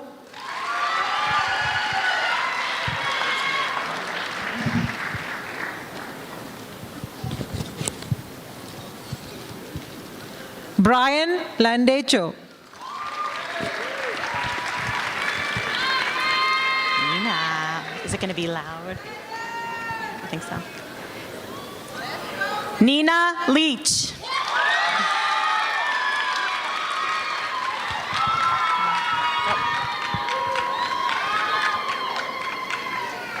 Andre Lee.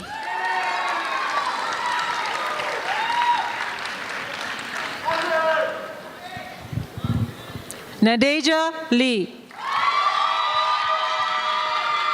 Switch the order.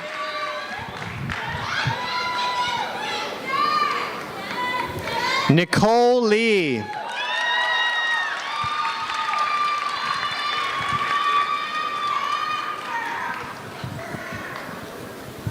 Lilibeth Leon.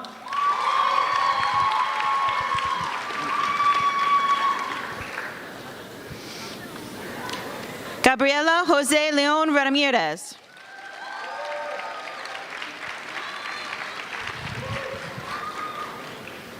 August Levinson.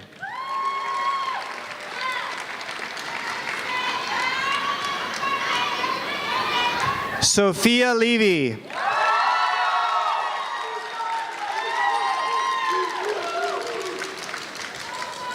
Clara Lewis Jenkins.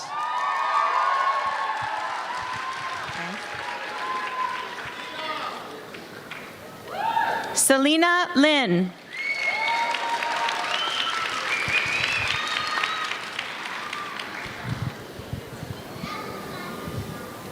Casper Lisowitz.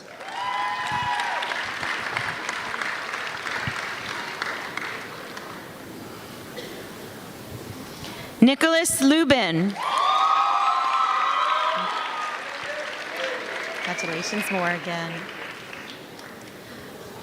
Morgan Lucas.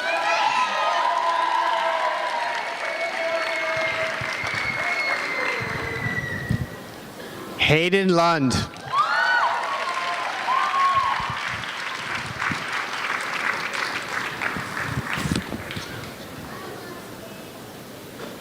Dana Lusuriaga Matute.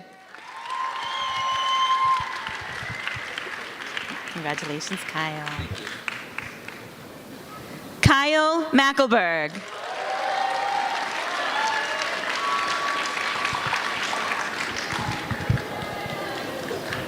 Hannah Madry.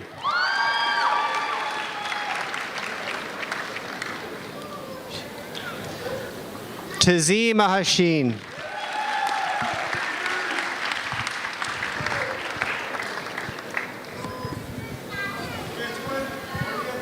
Devron Mayer.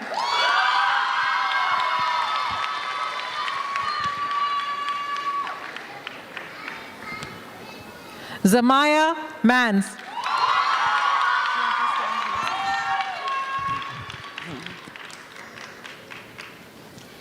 Isabel Marks.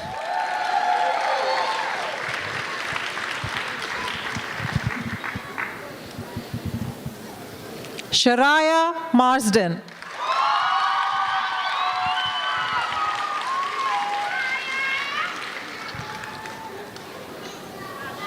Leo Masura.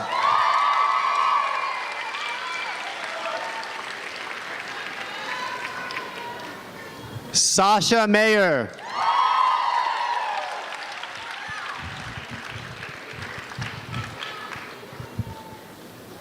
Kamar McKay.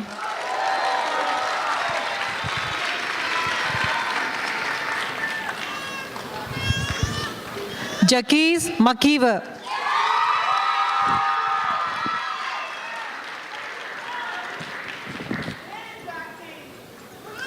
Faith McIver.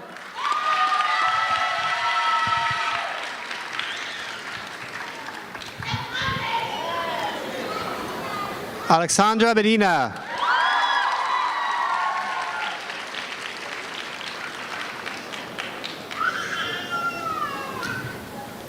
Naomi Melamed.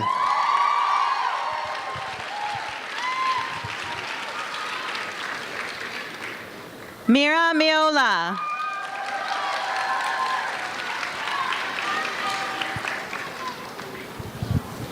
Lola Meyer.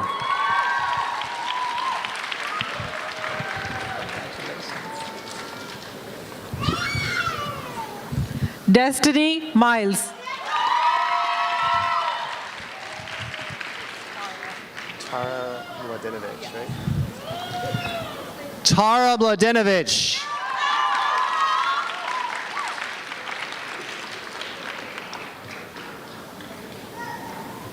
Jackson Montgomery.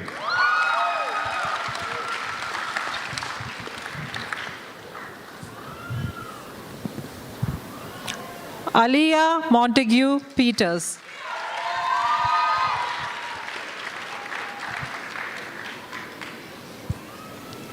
Celeste Morera.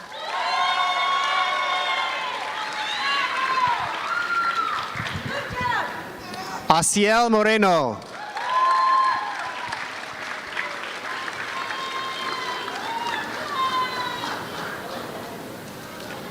Julian Moreno.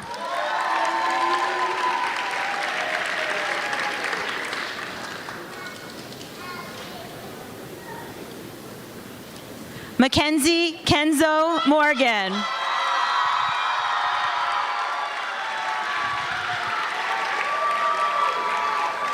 Isabella Mach.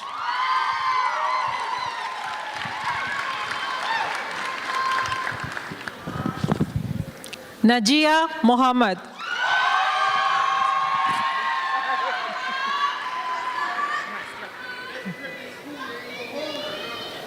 Edison Muyolima.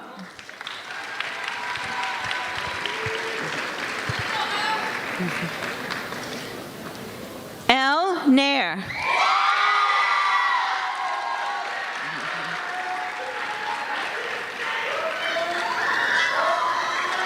Tenzing Namdal.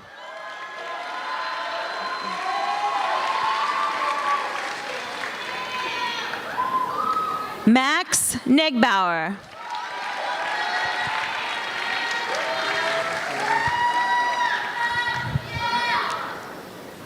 Dana Nicolaou. Congratulations, everyone. Emily Nolasco Guardado.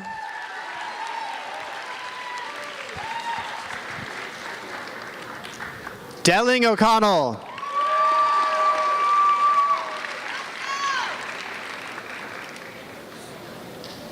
Auden Oaks.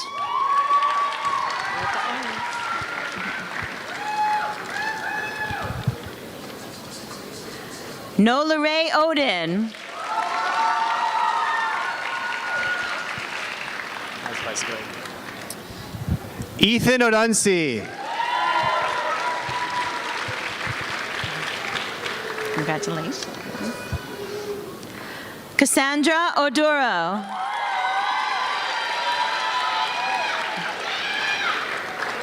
Congratulations. You okay?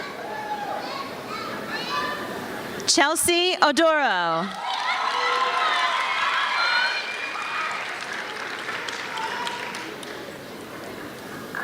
Olamipo Ogunleye.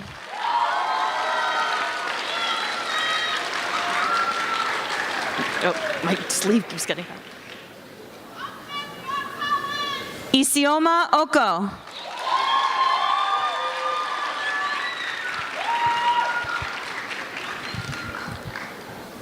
Emmanuel Awanta.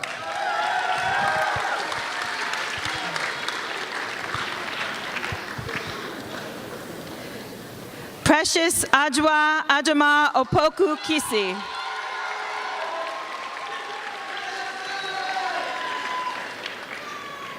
Yelinson Ortiz.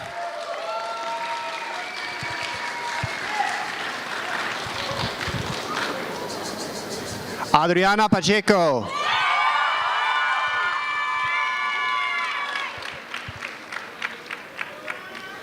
Yasmari Palestino Ibarra.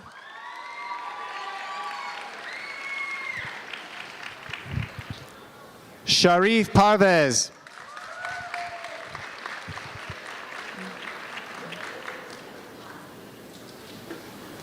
Lars Patterson. MD, right? MD Patwari.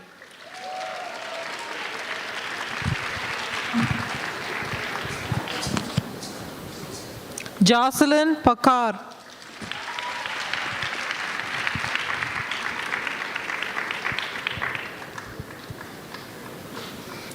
Agnes Peebles.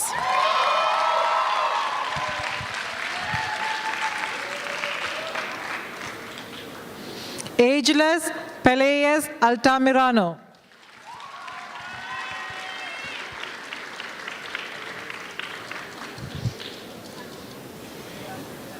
Devin Perez.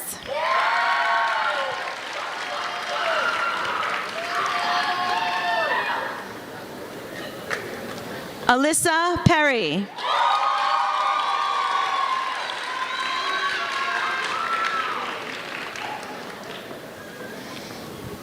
Annabelle Pesantes.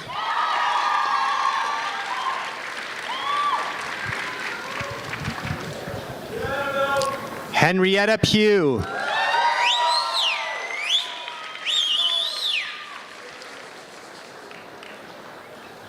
Laura Albane Perrone.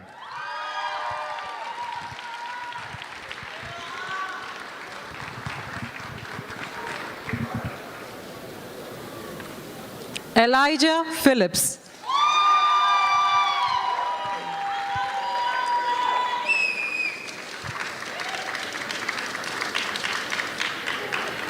Eliana Picker.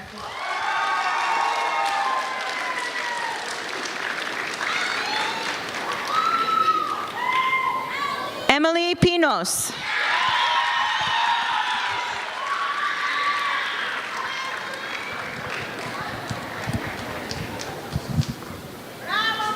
Kaveh Pitt.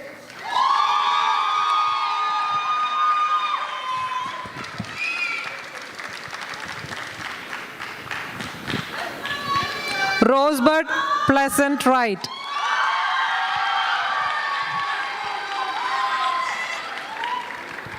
Class or class?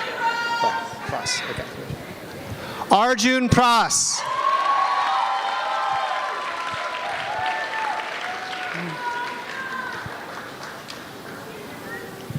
Dylan Quezada.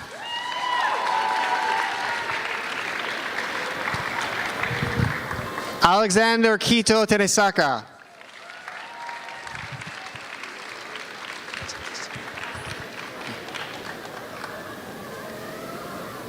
Jocelyn Rafter.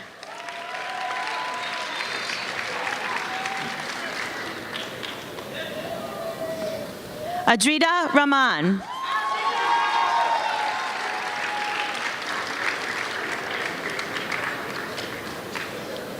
Anunto Rahman.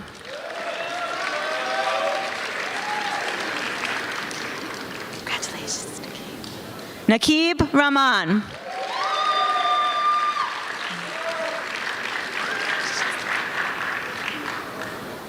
Lorena Ramos.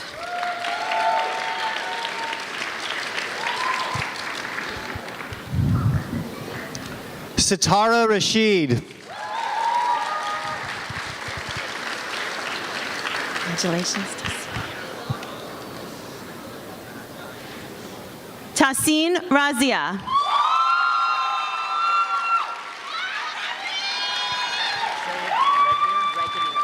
Okay. Congrats. Emil Regnier Klein. Congratulations, Noah. Noor Resk.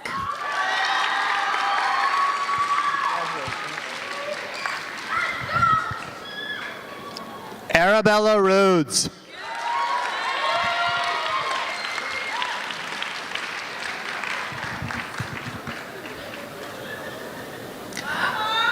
Razel Denise Riddick.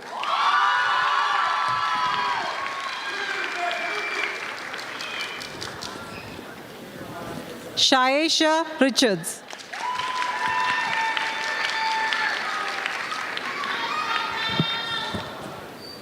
Brianna Rivera.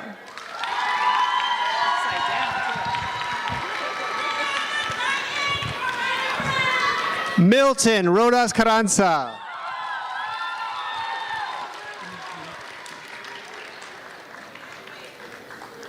Edward Rollins.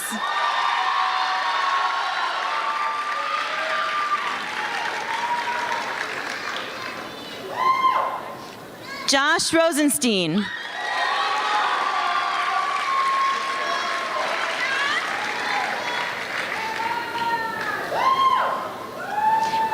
Kennedy Ross.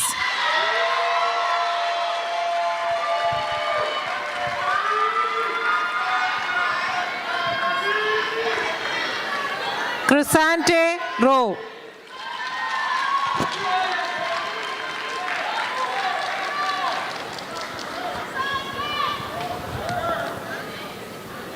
Joanna Ruiz.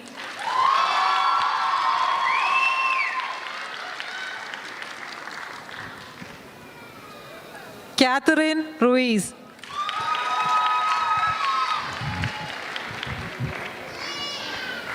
Wilson Rumble.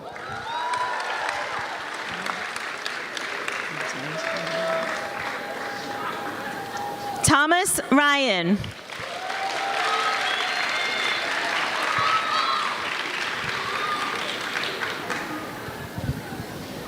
Sienna Marie Sabaliege.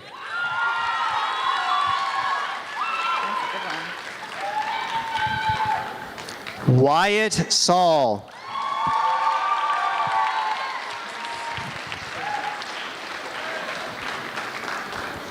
David St. Louis.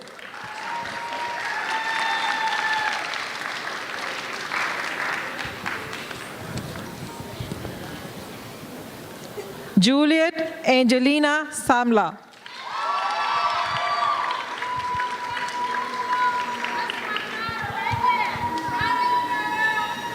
Amelia Salmons.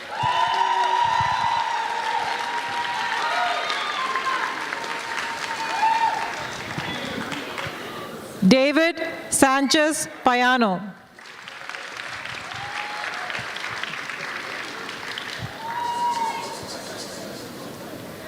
Crystal Sandoval.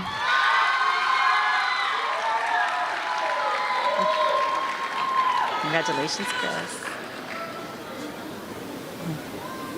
Christopher Santiago.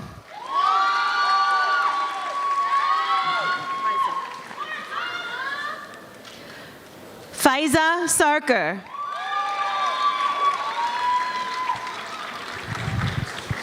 Congratulations. Lucas Schaefer.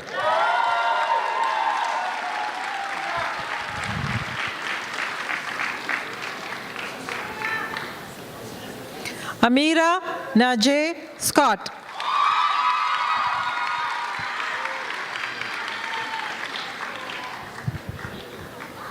Maeve Seto.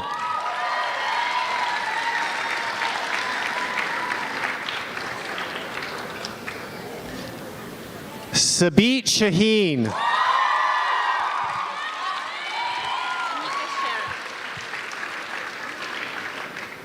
Anika Shera.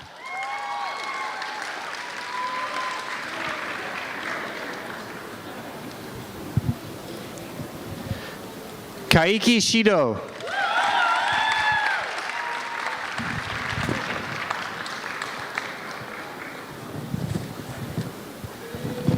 Nia Faye Shuford.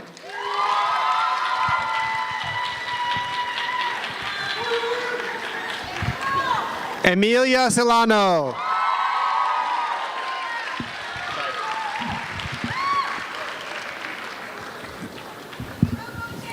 Marquise Singletary.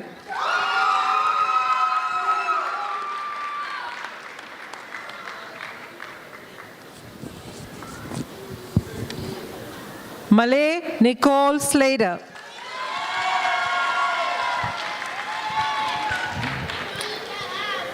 Rosemary Soul.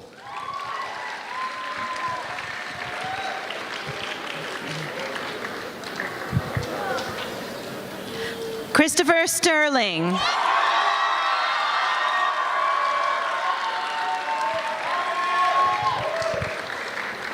Luther Stevens.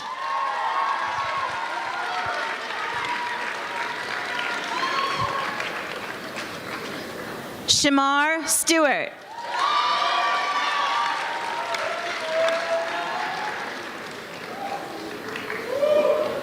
Michelle Tadros.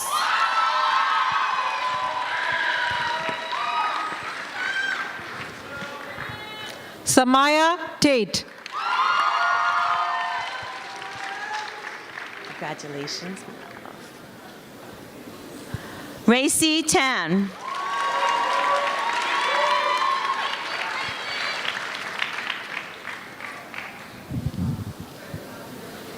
Aliyah Thomas.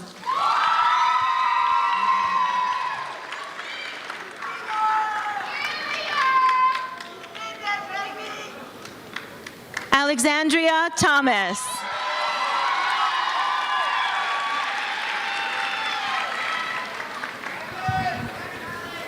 Emil Thomas Baker. Congratulations,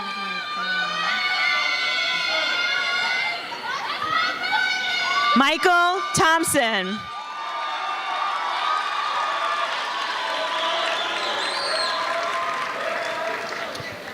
Sim Thorpe IV. Congratulations, Sim. Samaya Udin. I think we have a missing. Alexis Umana Lima.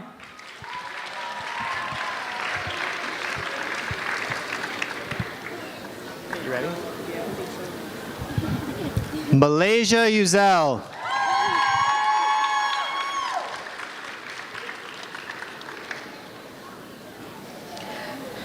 Raju Vararun. Hi, Michaela. Michaela Vialva.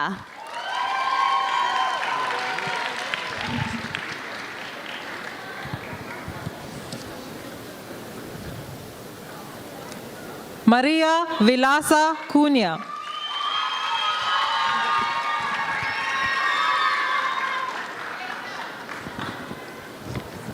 Daniel Villa.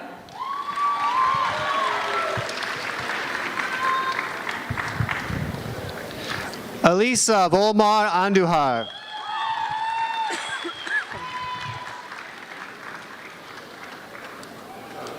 John Walden.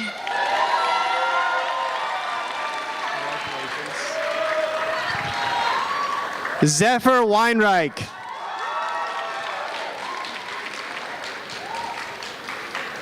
Mateo Weiss.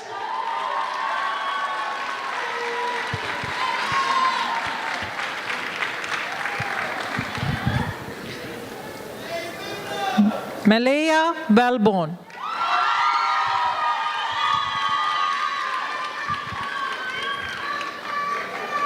Maxwell Westlock. Nice one now. Donnell Wiggins.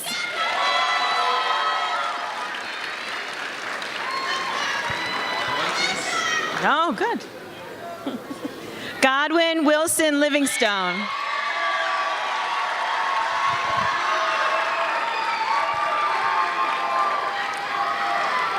Madeline Wong.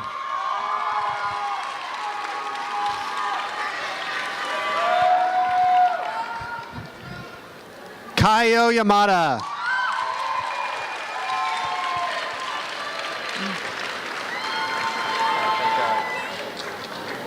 Canon Yamagiwa Thomas.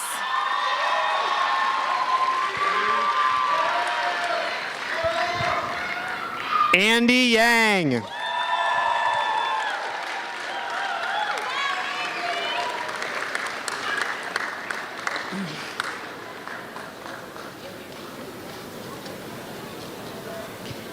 Erica Young.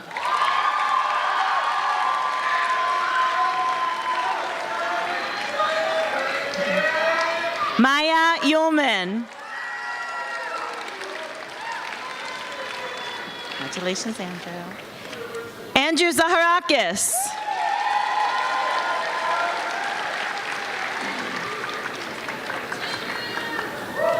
Charlene Zhang.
You have, ladies and gentlemen,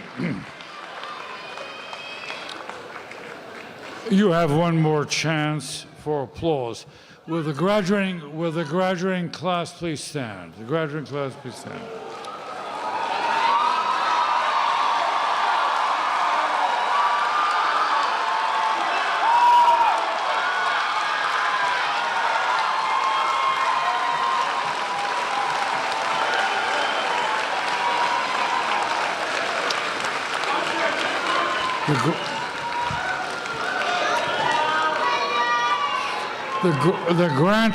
The granting of degrees. The granting of degrees is not only by giving a diploma, but a declaration, a public declaration, which is in our tradition in Latin. And it says, by the authority vested in me by the Board of Trustees in the state of New York, I grant you this diploma. And it reads as follows. Auctoritate mihi commissa, vos ad gradum artibus soxi admitto omniaque jura ac privilegia ad gradum pertinentia vobis concedo et in testimonium hoc diploma vobis solemniter trado. Congratulations to you all.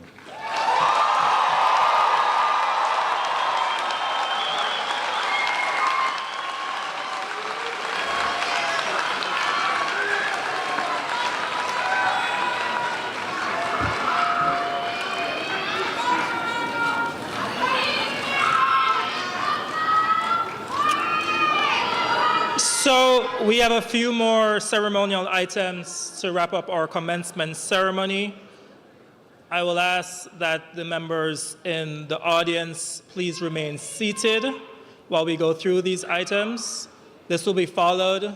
Yes, right, graduates, you can sit.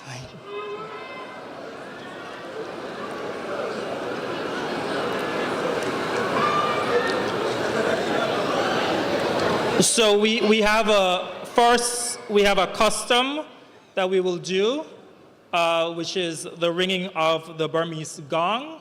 And I'll ask Principal Laura Heimson to join me on the stage for that.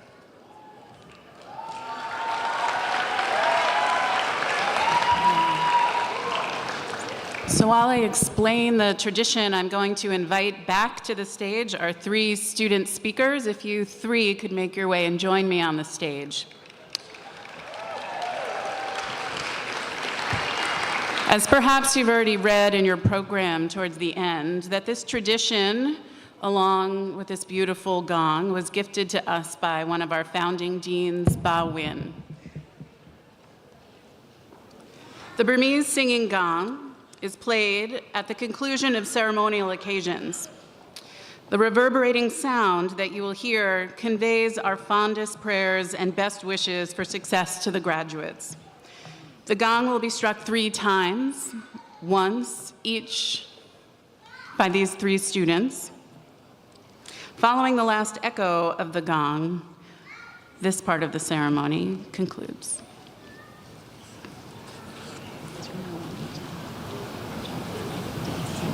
Oh God. Hey, what if I miss?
Thank you. As we close, I would like to again thank our faculty for all the work that they have done over the years to help these students. I also want to thank our staff, many of them working tirelessly behind the scenes to pull off events like this. These are our counselors, our office staff, our parent coordinators, members of the network team. So thanks to all of those staff members who are tirelessly working to make all this happen behind the scenes. At this time, I'd also like to take a moment to acknowledge a member of our Bard family who passed away, our former parent coordinator in Queens, Renee Plummer.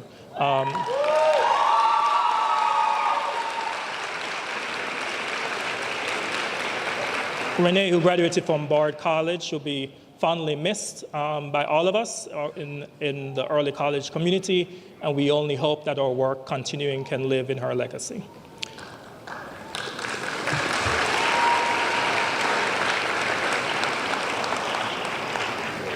Again, I'll ask members of the audience to remain seated.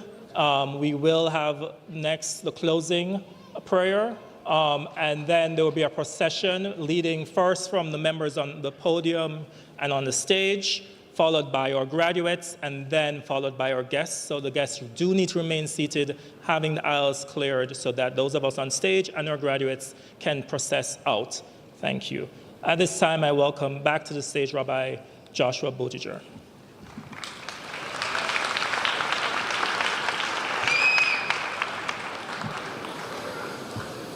We'll conclude as we began with gratitude. May the Lord bless you and keep you. May the Lord illuminate your path and teach you grace. May the Lord meet you in this moment right now, and may you only know peace. And to our graduates, go well into all of these next chapters awaiting you. Congratulations.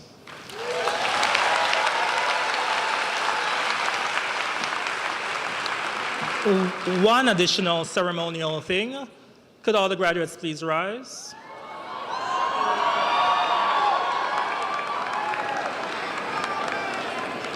On the count of 3, you'll all move your tassels from the left to the right, signifying that you have graduated. 1. Sorry, right to the left. Sorry, what? You got it. From the right to the left, sorry.